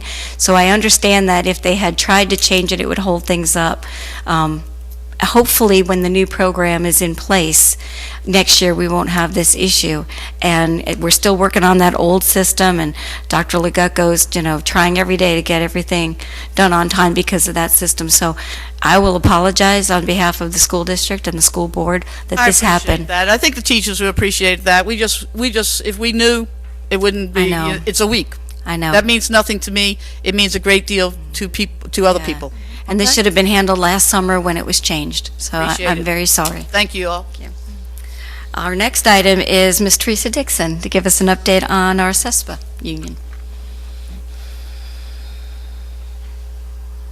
Good evening. Teresa Dixon, CESPA President. I really don't have a whole lot to talk about tonight, but I just wanted to mention I'm feeling pretty good about the work that we're doing together. And we had a great meeting with Mr. Kemp. Still trying to get used to these new names, with Mr. Kemp the other day, and it was very informative, and I think we found a lot of common ground. The work that's being done with the GPS and the GPS committee is obviously working out very well. I appreciate that back and forth conversation. Getting the people with boots on the ground involved, I think, is vital. It's going to be a vital resource for the district. I'm going to be meeting tomorrow, actually, with Ms. Corey, continuing to work on updating job descriptions. We're talking about the evaluation tool, developing career paths for some of our people, and just trying to work together on that. It means a lot, and a lot of good things are coming from it. And I also wanted to say thank you. Thank you for C4 on your agenda. I noticed that right away. Mr. Davis, I appreciate you listening to what people were saying about that policy and the need for a change, and I was very pleased to see that occurred. So thank you. Thank you, Ms. Dixon. Well, we are moving right along until now. We have our superintendent's update. So, Listen to all the there's, rooms. I get this entire week, Monday through Thursday, I keep hearing numbers when I walk down the hallways, and they're all betting how many slides I will have for, I've heard between 28, 27, 15. We are in luck tonight because I only have 6. And you're in luck tonight because if he can't get it up, I don't have any. It's not up. But, we can sit here and talk a lot about it's on break tonight. Everybody gets breaks, part of law. But tonight I want to talk about the third grade FSA literacy scores, and I will say that I will call her Miss Pivot tonight, not Miss Lee. In between, but she said it right. This is what an awesome job to be ranked number 6 in the state as relates to third grade literacy scores. It was awesome to see the numbers come out and see such a great separation from the last 2 years to now. And I will tell you that third grade FSA scores usually indicate how well you would do on the other grade levels as it relates to elementary. So I'm really excited. We had, I believe, 22 of the 26 schools made and demonstrated growth, and that is awesomely acknowledged by me, staff, community. But it's about the hard work that teachers have put in place. So tonight, we'll talk about the third grade FSA reading scores, about how Clay County compares to like-sized counties, and how we look to identify strategies what helped us implement and improve the scores, and how we look at schools and leaders who exhibited the greatest scores within third grade literacy and celebrate and acknowledges those individuals.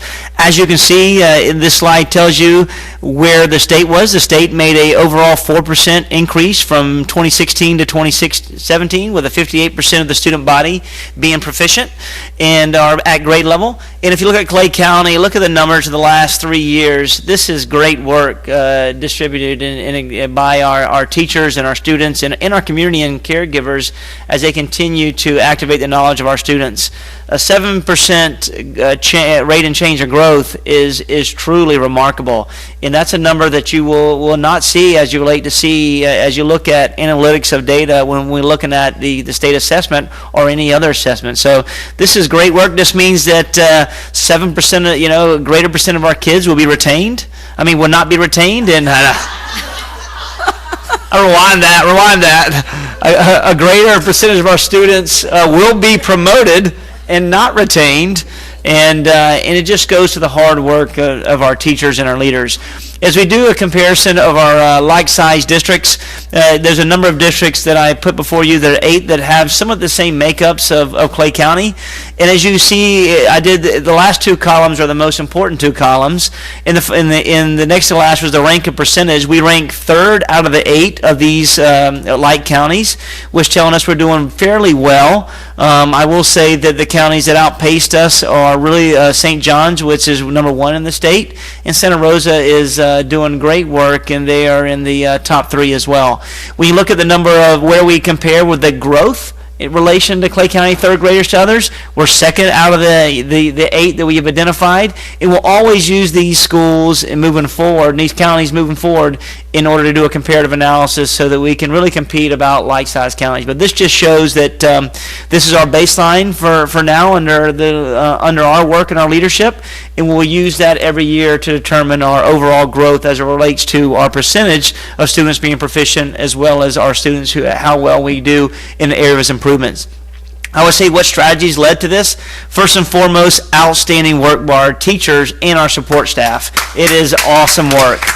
And regardless of whatever programs we bring in, whatever helped us with supplement materials, nothing replaces great teachers.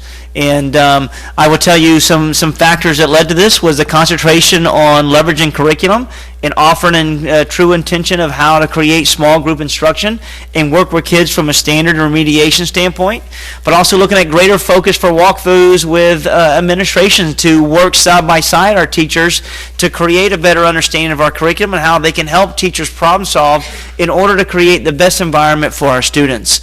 We look to see that there's transformed the principals meetings where we have greater focus on our instructional feedback. We've removed the side of having informational rounding where district staff come and provide information to really dive in deep into instruction to better understand the levers in our district to move forward, along with not working from a top-down approach with teachers, but working side-by-side teachers in order for them to have self-reflection, in order to identify what we can do to increase the quality of experiences for our students. What do we do to make sure they have quality tasks?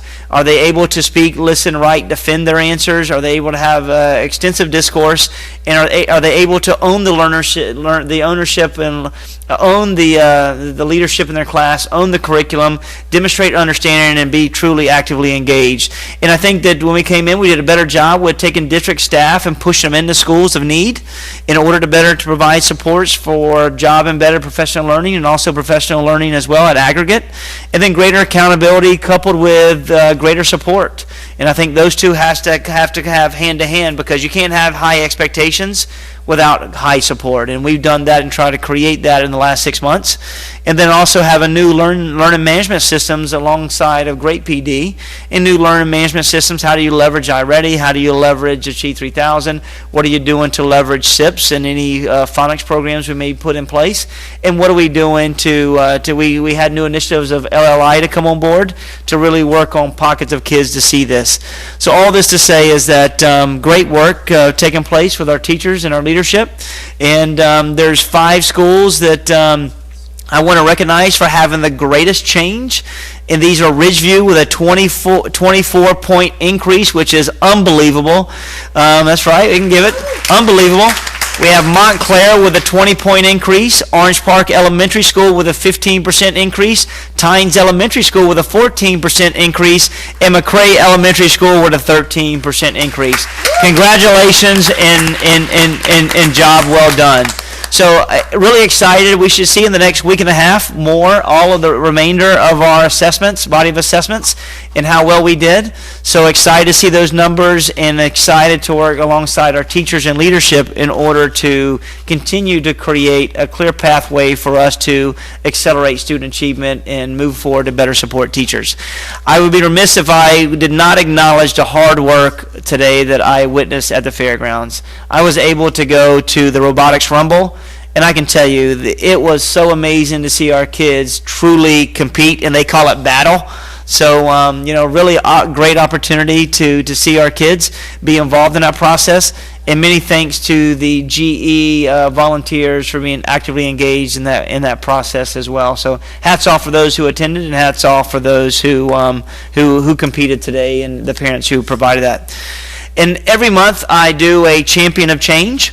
So this month I would like to acknowledge two young ladies who I'm excited to recognize as my Champion of Change as for the month of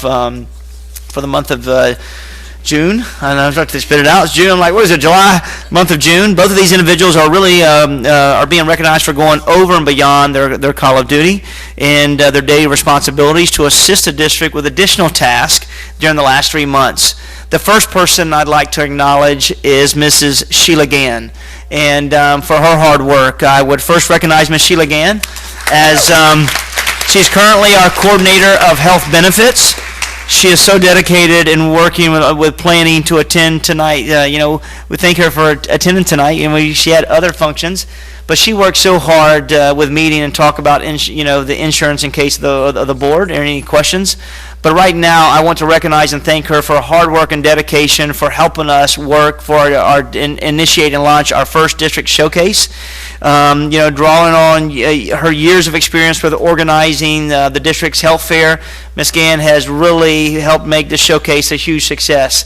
And if you weren't able to attend it, it was the greatest pep rally in the world for district staff. They got a chance to get together, let their hair down, talk about their opportunities, and let parents discover the great things we do in our county. But this event was polished. It was also secure with sponsors. And I thank you, Ms. Gann, for going over and beyond for what you do for our employees, but what you did for this showcase for helping Mr. Karakas and Ms. Snyder make it so great. So thank you for what you've done, and we appreciate it.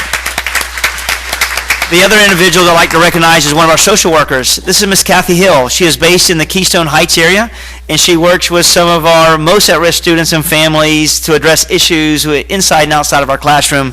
But tonight I want to recognize Ms. Hill for her willingness to help the district through controlled open enrollment. For our first time, the district launched the controlled open enrollment with very little direction from the state. And I would say Ms. Hill is an expert in the database systems. She's in programming and in design customized software to conduct the open enrollment lottery. Although we ended up with not having to go to the lottery system, we were truly prepared, and she developed this for free of charge for the district, which I would tell you, which would cost us thousands and thousands of dollars to do. So tonight, I really appreciate and acknowledge her dedication and her work, and I would ask for Ms. Hill and Ms. Gann to please come up to be recognized for your body of work this year. This year month's Champion of Change.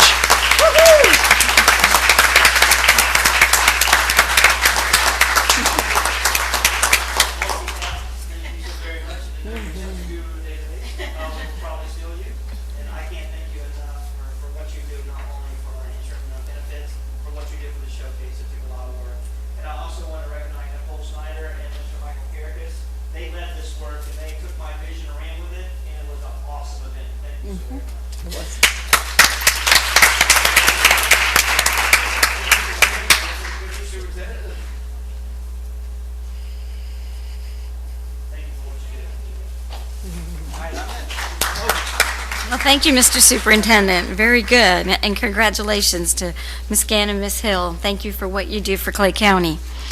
Our next item is our Human Resource Special Action. I'll entertain a motion. Move approval. Second. I have a motion by Ms. Condon, a second by Ms. Bola. Any discussion? All those in favor say aye. Aye. Motion carries 5-0.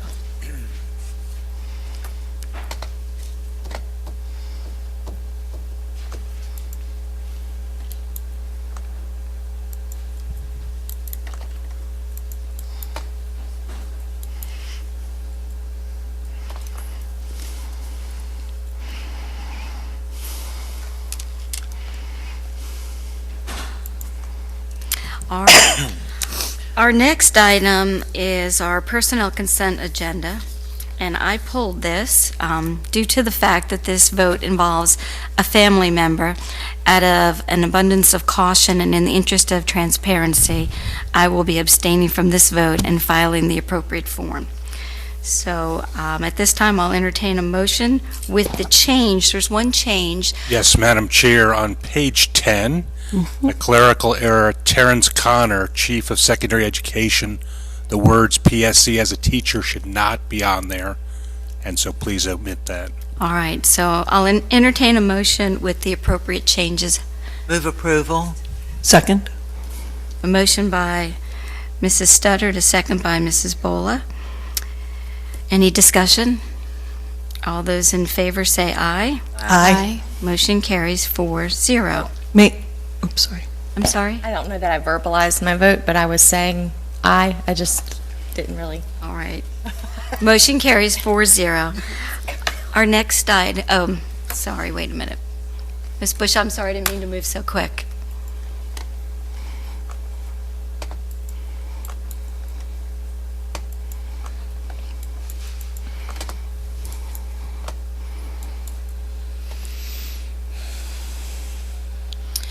Our next item is item C7, Eureka Math, and this item was pulled by Ms. Gilhousen. I'll entertain a motion. I'll move approval. Second. I have a motion by Ms. Gilhouse and a second by Ms. Bola. I know we have discussion, so would you like to start? Sure. And I can kind of address why I pulled both of these items all in one. I really think it's important that when we're making significant changes in the classroom, that we discuss it as a board. There were, I think in the last 3 months, we've approved quite a bit of curriculum and spent quite a bit of money. And I think it's important that we talk about how we're affording it. And then also I think it's important that we talk about the process and the criteria for how we select new curriculum. You know, I think, like you said, Mr. Davis, we can't attribute any of our success to a specific curriculum, nor can we find a magic bullet that's going to fix the things that we want to improve.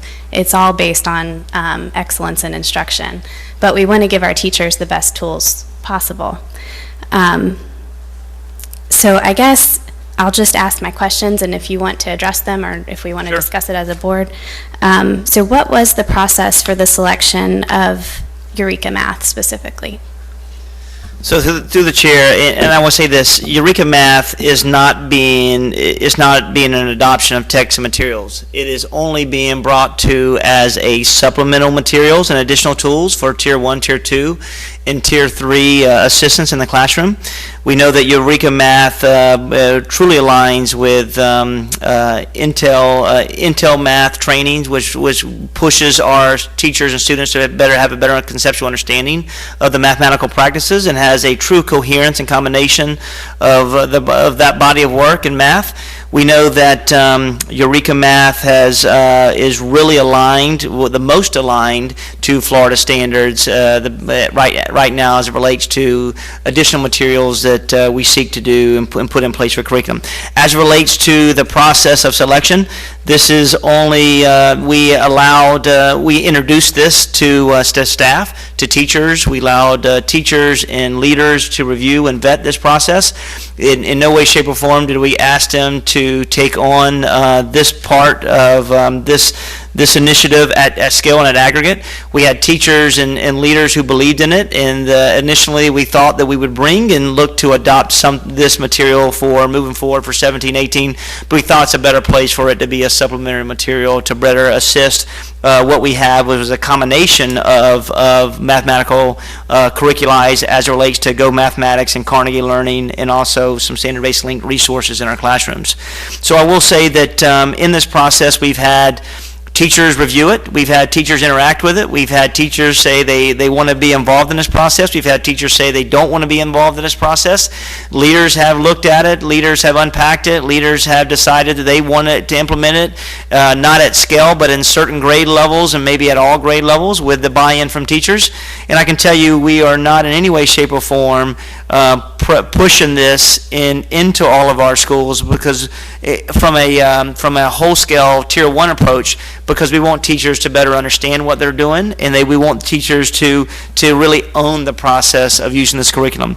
I will tell you, if you look from 3rd grade to 8th grade in the last 2 years, you will see that when you look at levels of proficiency, and you can't look at 3rd grade where 64% was proficient in 2015, and in 2016, 66% were proficient. You can't look at from grade level to grade level on the same tier. You got to look at cohorts. So 4 of the 5 cohorts who are in grades 3 to 8th have made declines in the last couple of years as relates to proficiency, which means that we have to do something differently. At the same time, if you look at that same scale, you see the majority of the kids who are going from cohort to cohort as well are increasing the number of 4 out of the 5 have increased the number of level 1 and level 2 students as well. So what we're doing may be not best for all kids in all situations in all schools. So what we're doing is just bringing Eureka to the table to allow it to be somewhat of a additional materials to fill the gaps that we currently have with our current structures. Mrs. Stallman, anything? Dr. Stallman, anything would you like to talk through? Okay. That's great. I appreciate that we're giving our teachers extra support. I think that's fantastic. I guess my question is, we're seeing it used in 3 counties in the state currently, and none of those counties really rank in the top performing districts of our state. So I guess my question would be, why would we not be looking at who, like we said, we looked at the chart with St. John's, for example. They're knocking it out of the park on the FSA. What math curriculum are they using? Is that something we're considering? Because I know we're headed towards a math adoption next year. Yep, we are. And this is, I understand, like a preliminary step, like a Band-Aid for the moment. But I'm just curious, are we looking to implement this down the road? Is that why we're test driving it? Are we considering other options?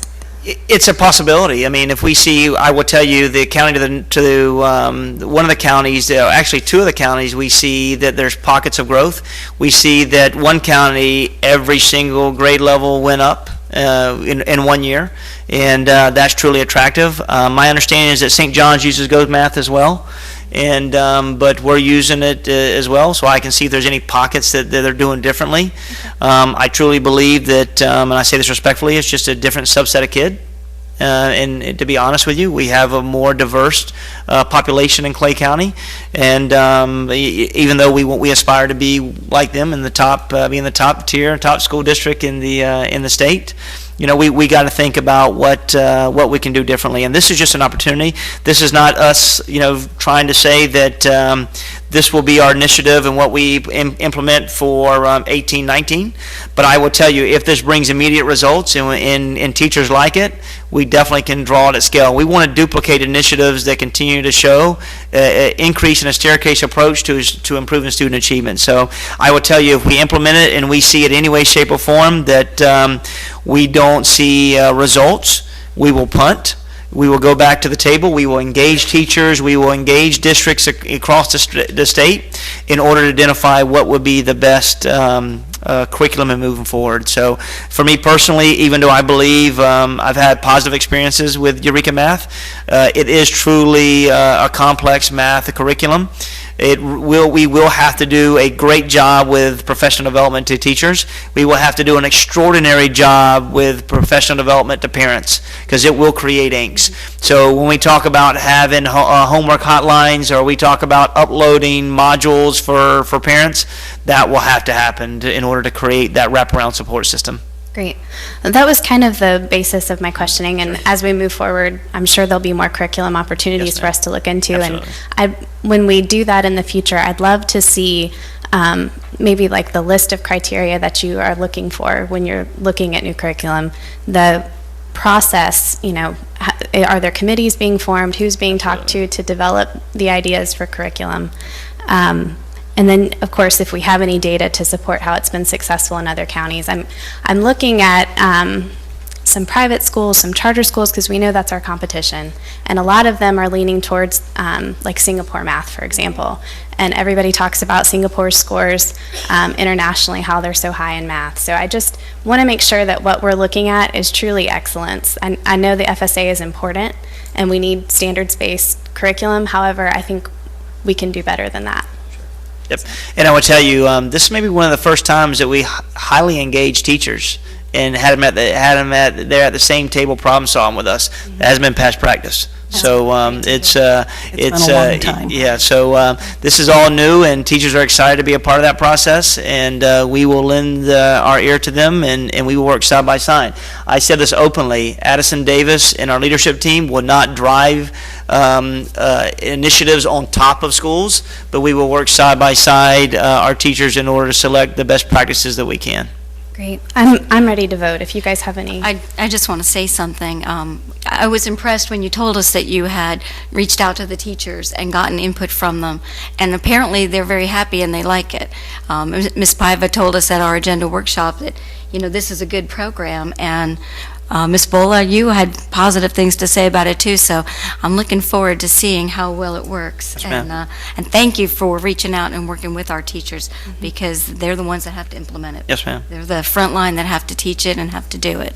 So thank you for bringing those questions. I appreciate that. And just to piggyback on what you were saying, that there are, in looking at Go Math, which we use now, and looking at Eureka Math, which we're giving the opportunity to teachers to use. And I have friends who said, no, I don't want to try that. Only, because for a variety of reasons, using Singapore Math as an example. There are teachers in our county who use that as well. And I guess the other side of this is that we've been trying to drive change in a positive way and keeping us all on the same page. And over the years, because we haven't had that input, you find it just sort of going off into different directions, and it's nice to see that we're trying to come back together, to plan together, to work together, and in essence help teach each other, which makes it all work. I think you made such a valid point with the math. The way that it's taught in recent years causes a lot of angst with parents. So when we're looking at a math adoption, that's why I think it's so important we put this on the discussion agenda and talk about what's driving those decisions. Sure. You can be part of the committee if you wanted to be part of the committee. One question. I'd be happy to sit on that committee. Yeah. One question that I have is, if it's a supplement, will all teachers have the access to it? Because oftentimes we will hear about schools that some share and Sure. some don't, Yeah. and So I will say this: those who have provided interest for using this, we absolutely, because this is a free curriculum. So what we do is there's a percentage that is paid for bulk of printing, and that's the bulk of this cost. So any teacher that wishes and shares aspirations for using this curriculum, absolutely, we'll provide it. And my understanding is the printing's going to happen through the district office. It's not going to be Yeah. incumbent upon the schools to. No, we will take care of that. Anything that we do from this side of it, we want to take care and spearhead it. That way we can just we want to take stuff off the plates of schools and teachers. We want to own it and say, here you go, and not just say, here you go, materials. We want you to come to the training and help us train you and work side by side and have that training, that materials ready for you when you come in. Any further discussion? All right. I had a motion by Ms. Gilhousen, a second by Ms. Condon. All those in favor? excuse me, Madam Chair, that was a second by Ms. Bola. Oh, Not that I don't mind seconding I'm it, I just sorry. want the record correct. All right, a motion by Ms. Gilhousen, a second by Ms. Bola. All those in favor say aye. Aye. Motion carries 5-0. And the next one is item C8, iReady K through 8 math, K through 3 reading. Move to approve? Second.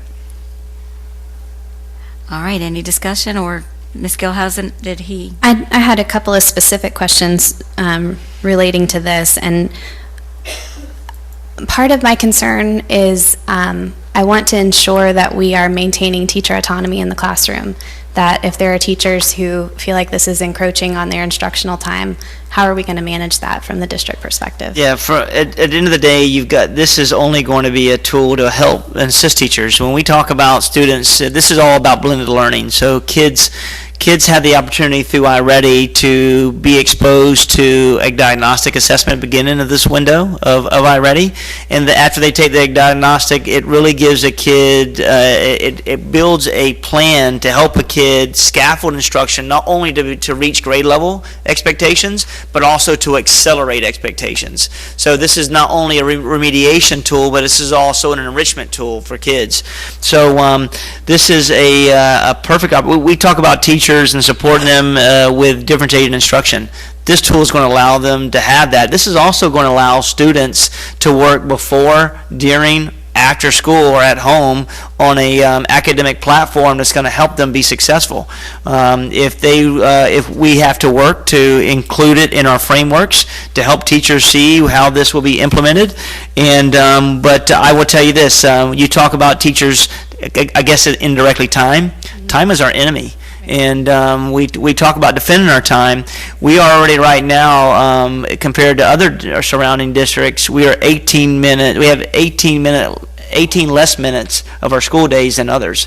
So we're already trying to pack expectations set by state statute about how we embed literacy, how a literacy block, a writing block, our social studies, our science. So it's already difficult now. Recess may be 270 minutes, which is going to be hard to implement. It's a lot. So at the end of the day, I believe teachers will see great value in this. And when we talk about autonomy, those who've proven to continue to accelerate student achievement, we want them to continue to work through that process. We just want to give another supplement materials to help them in their work. And this provides tier 2 immediate intervention, and also could be acceleration as well. So I'm excited about it. So it's a supplement, it's not a requirement? This will be a supplement to the work. What? I'm sorry. No, Go ahead. What about the teachers and or schools that are nowhere near one-to-one devices, nor do they have Wi-Fi access, so they have to schedule a computer lab to do either of these? Yeah, so it's a good question. We're in the process of working with IT, and they have a really, I guess, a vast plan that will be coming up. We are working, and I don't want to say anything, Mr. Bunkley, that I'm not correct about, but do you want to come up and speak about, we're looking to get 6 to 7 computers in every one of our core classrooms. That's ultimately, I'm trying to obtain 6 and 7 computers in our core classrooms to provide opportunity for rotations in the classroom so kids can work on platforms such as iReady or Achieve. Now, some schools may not be able to have that initially, so it's going to be a growing process. But I can tell you we are working with Mr. Bunkley and Mr. McCauley in their division to work hard to make sure that we have wireless access in a very short period of time. I don't want to give you a deadline because you'll hold me accountable for it, but they are working to make this happen. I will tell you in the coming months that we will have access, and equipment's not the issue. We can go buy all the equipment in the world, but making sure we have the infrastructure and capability. But I will promise they will have times. Some initially may have to have rotation times through labs until we get this new initiative pushed out. So once I get all those all those thoughts captured, I'll send them to you so you'll know where I'm going. I just don't want to spill the beans and overshare until me and Mr. Bunkley, we've had indirect conversations, but we need to have a sit down to roll it out. But very good point, concerned. But I'm excited and know that these will be very accessible in the months to come. So if I'm understanding you correctly, the goal is small group instruction where you rotate through centers. Correct. That's what you want to see in our classrooms. We want to see, absolutely, should be. We want to be able to gain access. In every classroom, you have to have whole group because you're launching and introducing a new concept, and that may take 15, 20 minutes, or it could take 30 minutes. But then at the end of the day, after you introduce a new concept, you really want to have time for individualized and small group learning. So iReady and Achieve will provide that process for small group and individualized learning for independent learning for kids, and it has a differentiated instruction pathway that allows us to scaffold kids to be successful or enrichment.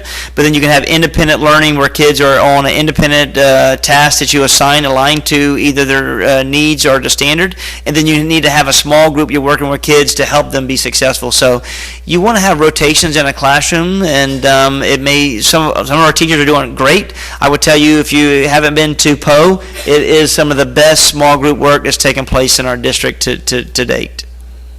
Then the last question I have about iReady is the funding, because obviously I looked at it and I said, well, that's creative. So I would love to hear the details. And so you have to be creative when you look at funding sources, and everything that we do is truly aligned, because when you purchase iReady at scale, iReady is very smart. They have now become accepted on the adopted list for the state to be adopted as a core curriculum, Tier 1 curriculum, so they don't want to hinder their brand. So one thing they do, not only when you buy this product, they push and say, you're not just going to buy it in isolation, you're going to purchase it and you're going to have professional development attached to it. So once professional development gets attached to it, then we get a chance to use Title II, PD, Title II funding, because now professional development's in there. You look at SAI funding because you're working with kids to remediate kids from level 1s, level 2s, and actually for the level 5s. So that's a funding source. We have a funding source for, I believe, for reading categoricals. In reading categoricals, since we're using a pocket of money and initiatives to help with the reading proficiencies and reading deficiencies, and also reading enrichment, you can use that pocket of money as well, and which allows you to create a sum in order to assist in find a clear pathway to purchase this in a really clean, intentional way. So, Dr. Legecko, is anything you want to add to that? Can I interject real quick before Yeah. I'm so impressed to hear that we are making sure that we embed the professional development piece to the new curriculum. That is critical. That's like major. we talked about, the instruction is what drives performance. It's not the curriculum. Yes, ma'am. Dr. Legecko. She gives me a hard time. I say her name wrong. Okay. You said it perfectly. Thank you.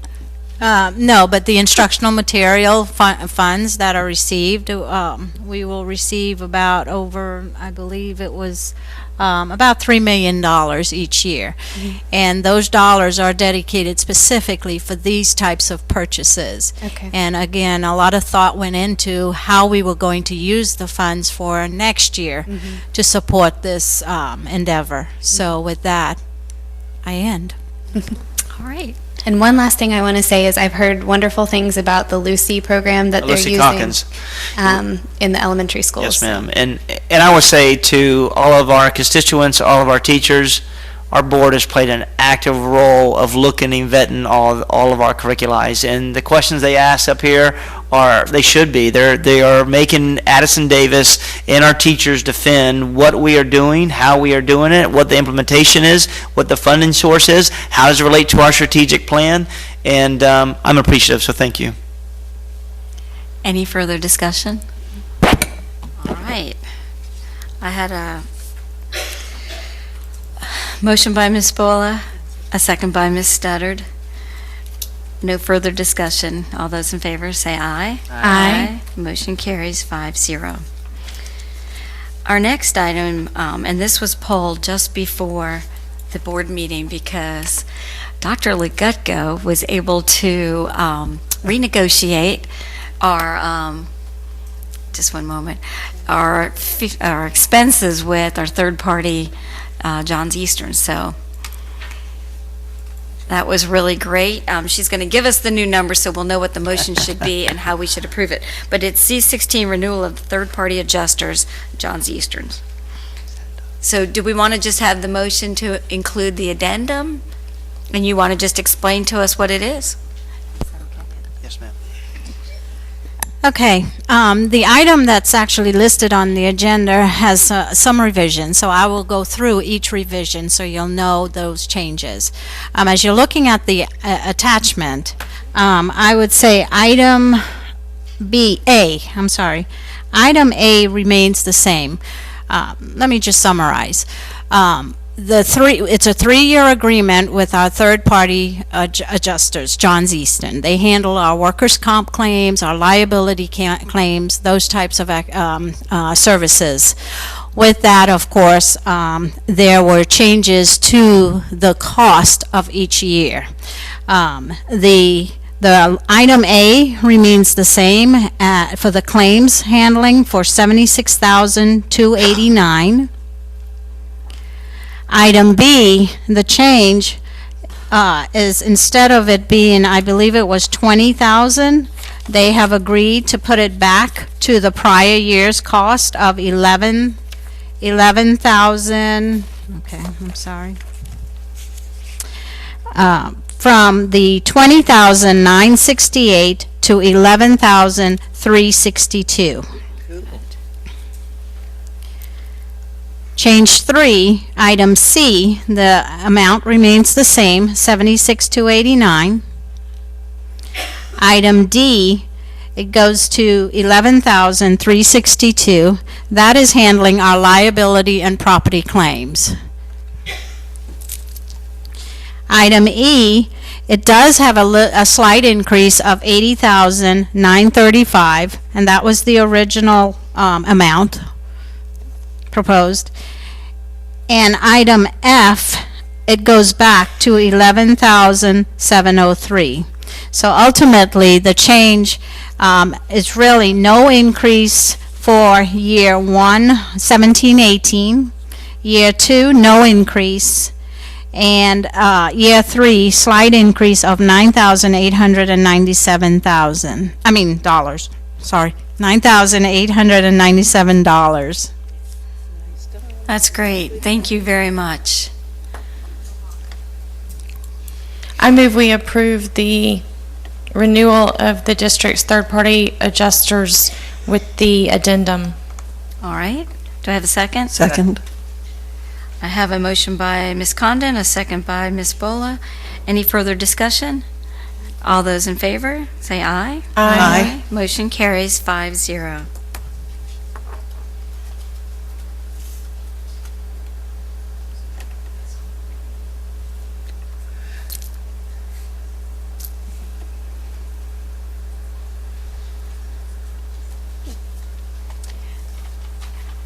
While we're waiting for that to come up, that's the end of our meeting pretty much. So at this point, we would each, have our comments. So, Mr. Superintendent, is there anything you'd like to, any comments you'd like to make?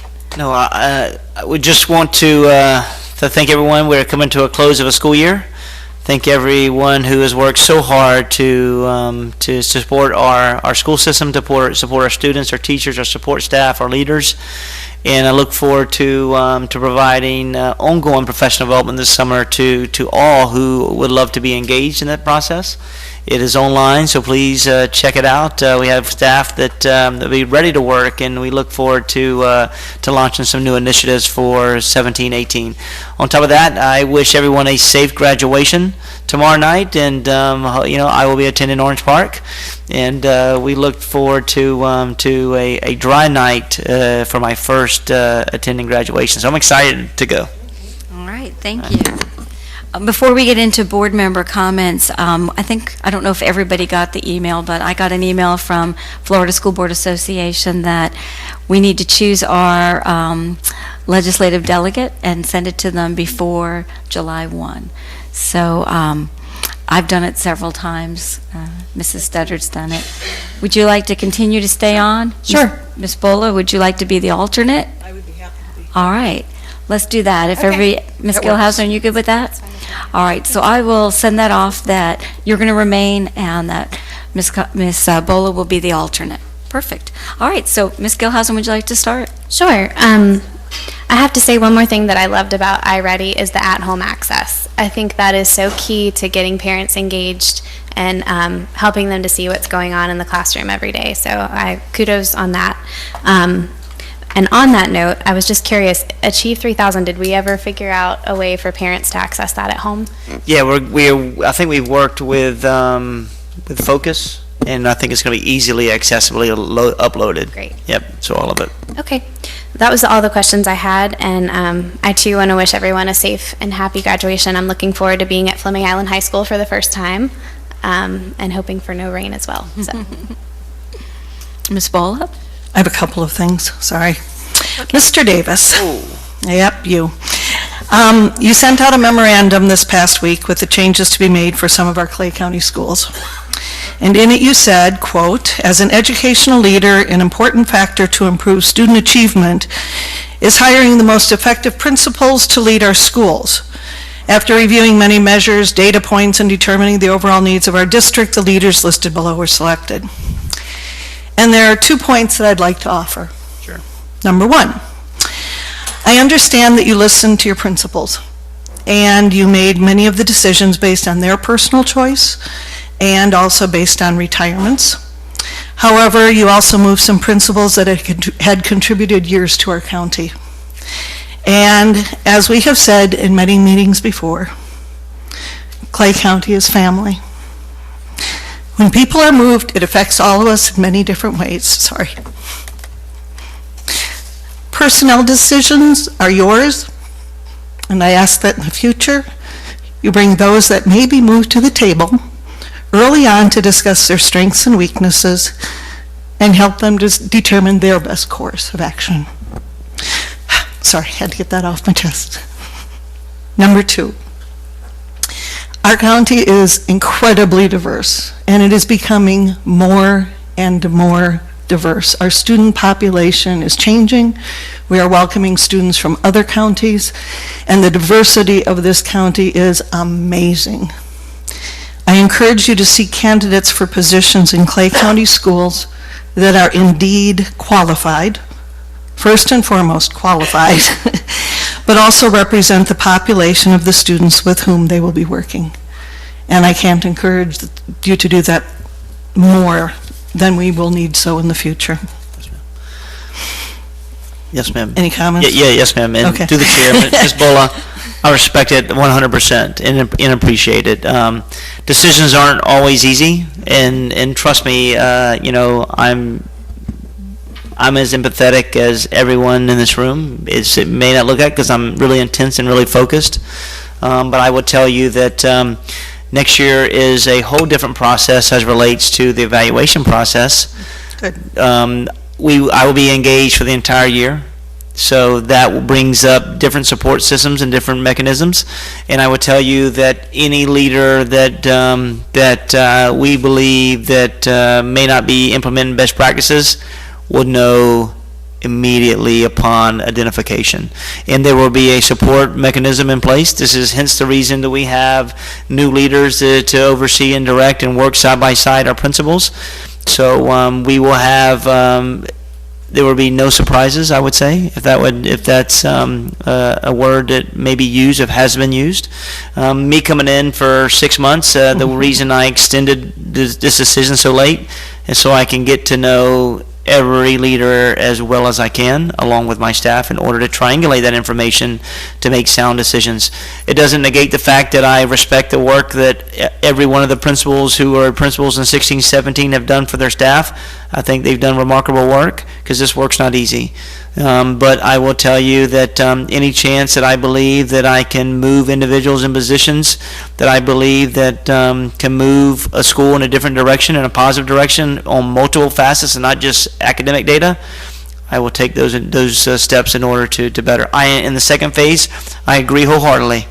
I interviewed 40 individuals for the principal role. And I would say that I'm somewhat embarrassed about the individuals who are people of color who do not apply in Clay County. So I am dedicated to recruiting, retaining, and incentivizing those who are most qualified and want to come to our county and lead. Thank you. Yes, ma'am. Thank you. Just 2 more quick ones, I promise. Miss Neighbors, if you are watching, Neighborsville production of History for Sale gave your students the opportunity to shine. It was a wonderful production that Ms. Karakis and I were able to be at, and it was designed, it was just amazing when you're talking a language impaired class and they design a play for each individual student. How impressive that your students spoke without hesitation to an audience, knew their lines. This was an hour-and-a-half production. The inflections, the body language, and the stage movement. Your children, your assistants, your volunteers, and you were all incredibly, incredibly impressive. Thank you for giving us the opportunity. I want to say a shout out to those schools who have allowed me to drop in. I've been doing that a lot lately. And thank you for opening up your schools to classrooms, students, cafeteria, custodial services, everybody, and allowing me to talk with folks just to learn more about each of the individual schools. It's been awesome, so thank you for that. And last but not least, I'm looking forward to, well, actually, this is second to last, sorry, looking forward to my first official graduation at Middleburg High School tomorrow night. I certainly hope it doesn't rain, but if it does, we'll deal with it. There you go. Lastly, I encourage anyone here, or those of you who are watching this show, to please contact Governor Scott to veto House Bill 7069, which has some good parts to it, but overall demeans public education. Thank you. Okay. I wanted to first say a huge shout out. We thanked our teachers, and certainly I thank our teachers for all the hard work you did with our third grade FSA scores, but I also wanted to congratulate the students because they had to take the tests, and we're so proud of you. Also, I wanted to, she left, but Kathy Hill got out before. I just wanted to highlight her. She gives her heart and soul to the people of the Keystone community. She serves both McRae and Keystone Elementaries, as well as Keystone Heights Junior Senior High School, and she's the first person that is the go-to, and I just don't think she gets enough credit for the hard work that she does.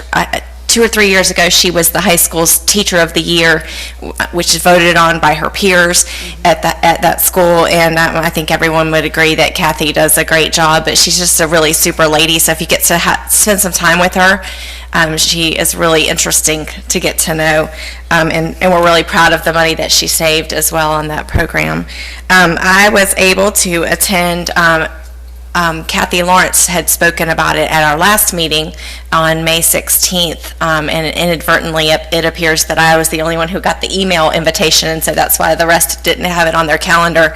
But the Trials to Triumphs Mental Health Day at Wilkinson Junior High, which they referred to in their presentation as well, was just outstanding. So Mr. McCauley, you and your team did a great job. Those students, and there were even some classrooms that we were asked not to drop in and look at because of the interactions that were going on, but they had students rotating into different themes. They talked about bullying, they talked about cyberbullying, they talked about responsible use of social media, they talked about changes within relationships, so they talked about grades, they just talked about all of the issues that our junior high kids battle so often, and so I so appreciated that, and I understand it's going to expand next year, and that's great for our kids. And on that note, I wanted to say, parents, if you're watching, please, please, please encourage your children not to be on social media, and if they are, it needs to be responsible. You need to figure out how to use it. If you don't know how to use Snapchat, you need to learn.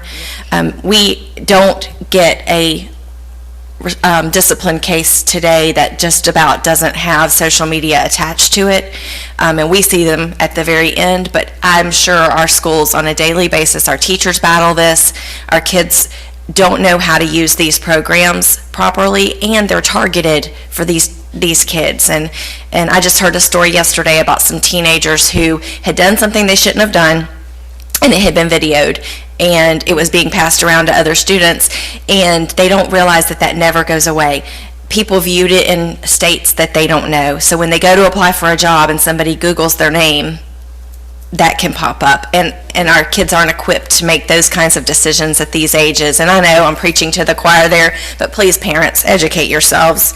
There's even an app that looks like a calculator, and they can trade pictures in private settings, and to the parent who just logs on to the child's phone, it looks like a calculator.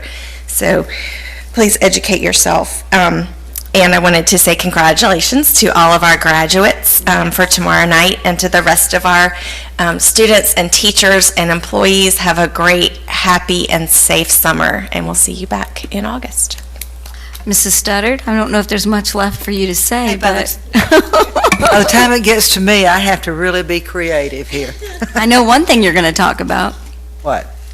Math Field Day. Oh, I've got it written down. That's the only thing. We said this the other day, and I want to say it again. The Math Field Day this year blew it out of the park. I'm right? That's correct. When Miss Stallman and Miss Muller were there, their mouth dropped open. It gets bigger and better every year. The other thing, I agree with Mr. Davis, the showcase at the fairgrounds was a great start for our first year. I thought, and I liked it because it gave us a chance to see everybody from all the different schools in one place, and we don't get to do that very often.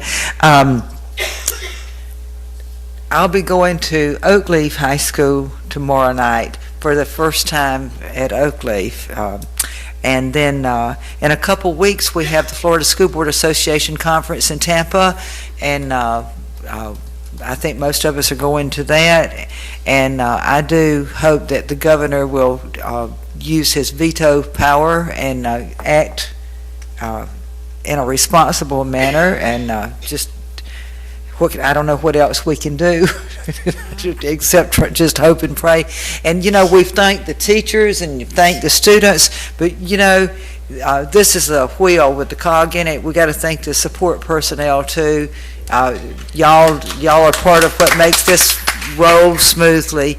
And another unsung bunch that never gets thanked are the administrators. They sit here through these exciting board meetings month after month after month, and they still smile over there. But sometimes they have a thankless job, because then people come up here and they scream and yell because somebody has done something and got it on the agenda and so forth. But we appreciate y'all. You work hard, and I am looking forward to the summer, as I'm sure all of you are. And with that, I'll say good night. All right, thank you. Well, I remember when you were the chairman, Mrs. Studdard, and you'd say, well, gosh, there's nothing left to say. That's right. So you guys have pretty much covered everything, but I am going to echo just a few things. Math Field Day is one of my favorites, and as Mrs. Studdard said, it's like the science fair in the math world, and we had the biggest crowd I think I'd ever seen this year, and every one of those children worked so hard. They practice after school, they give up their Saturday. Our math coaches, the teachers who organize it are just phenomenal. They do a great job, and we appreciate everything they do. Something else that I had the pleasure of attending, and Mrs. Studdard came with me, and I know it's not the same name anymore, but it's the Haskell Golden Hammer Awards. Construction Trade Luncheon, not Golden Hammer anymore. Right. It's so great to see that our kids, when they've excelled, they've got their certifications and they're being recognized. And that was just one of the things I'd been to. Mrs. Studdard and I were here for the Take Stock for Children Scholarships Awards. About 8 students received awards and 12 more signed up for 9th grade and 10th grade coming in. The Clay Bar Association had scholarships, and of course tonight with Wes Whidden scholarships, and the Chamber. It's great when you see our kids receiving these awards and being recognized for their hard work. So I was glad to be able to attend all of that. Something really special that I did get to participate in, Fleming Island High School's boys soccer team is the state champions, and we recognized them last month. And their school surprised them with championship rings.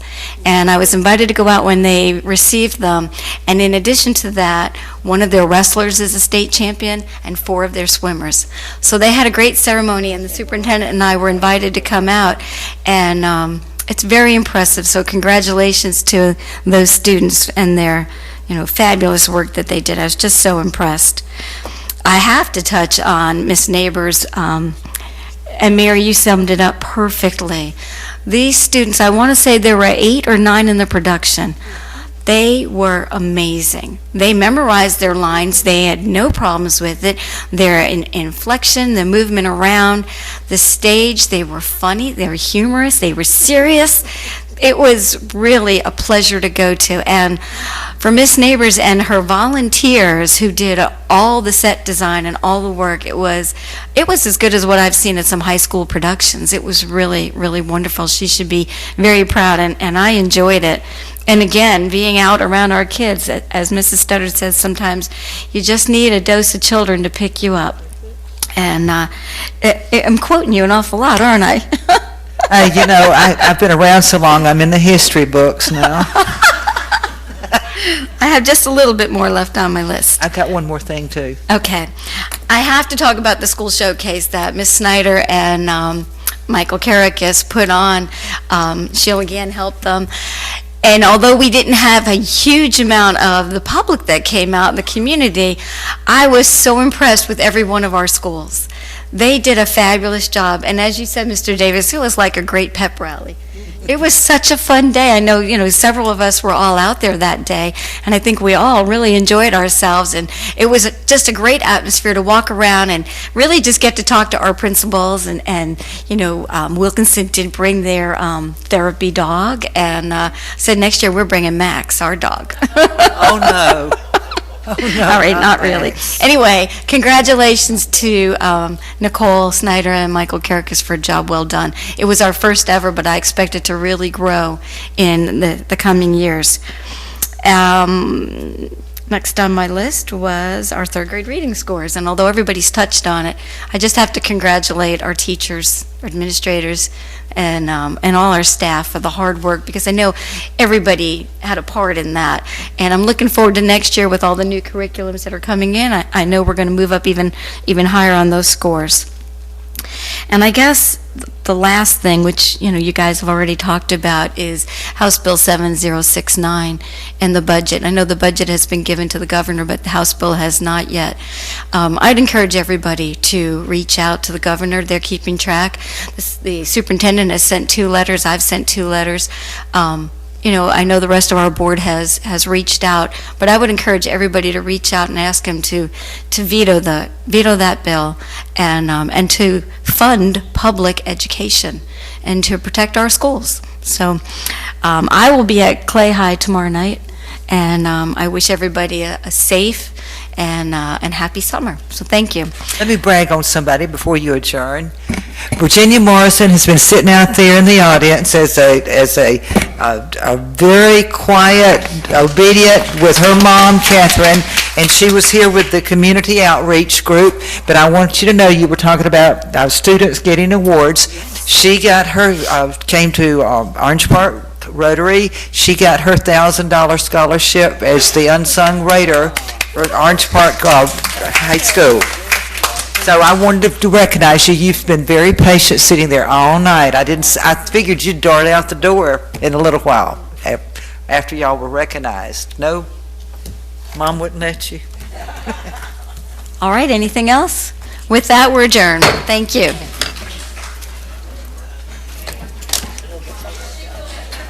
Lordy, Lordy, Lordy. Y'all have a good, I hope it doesn't rain tomorrow night.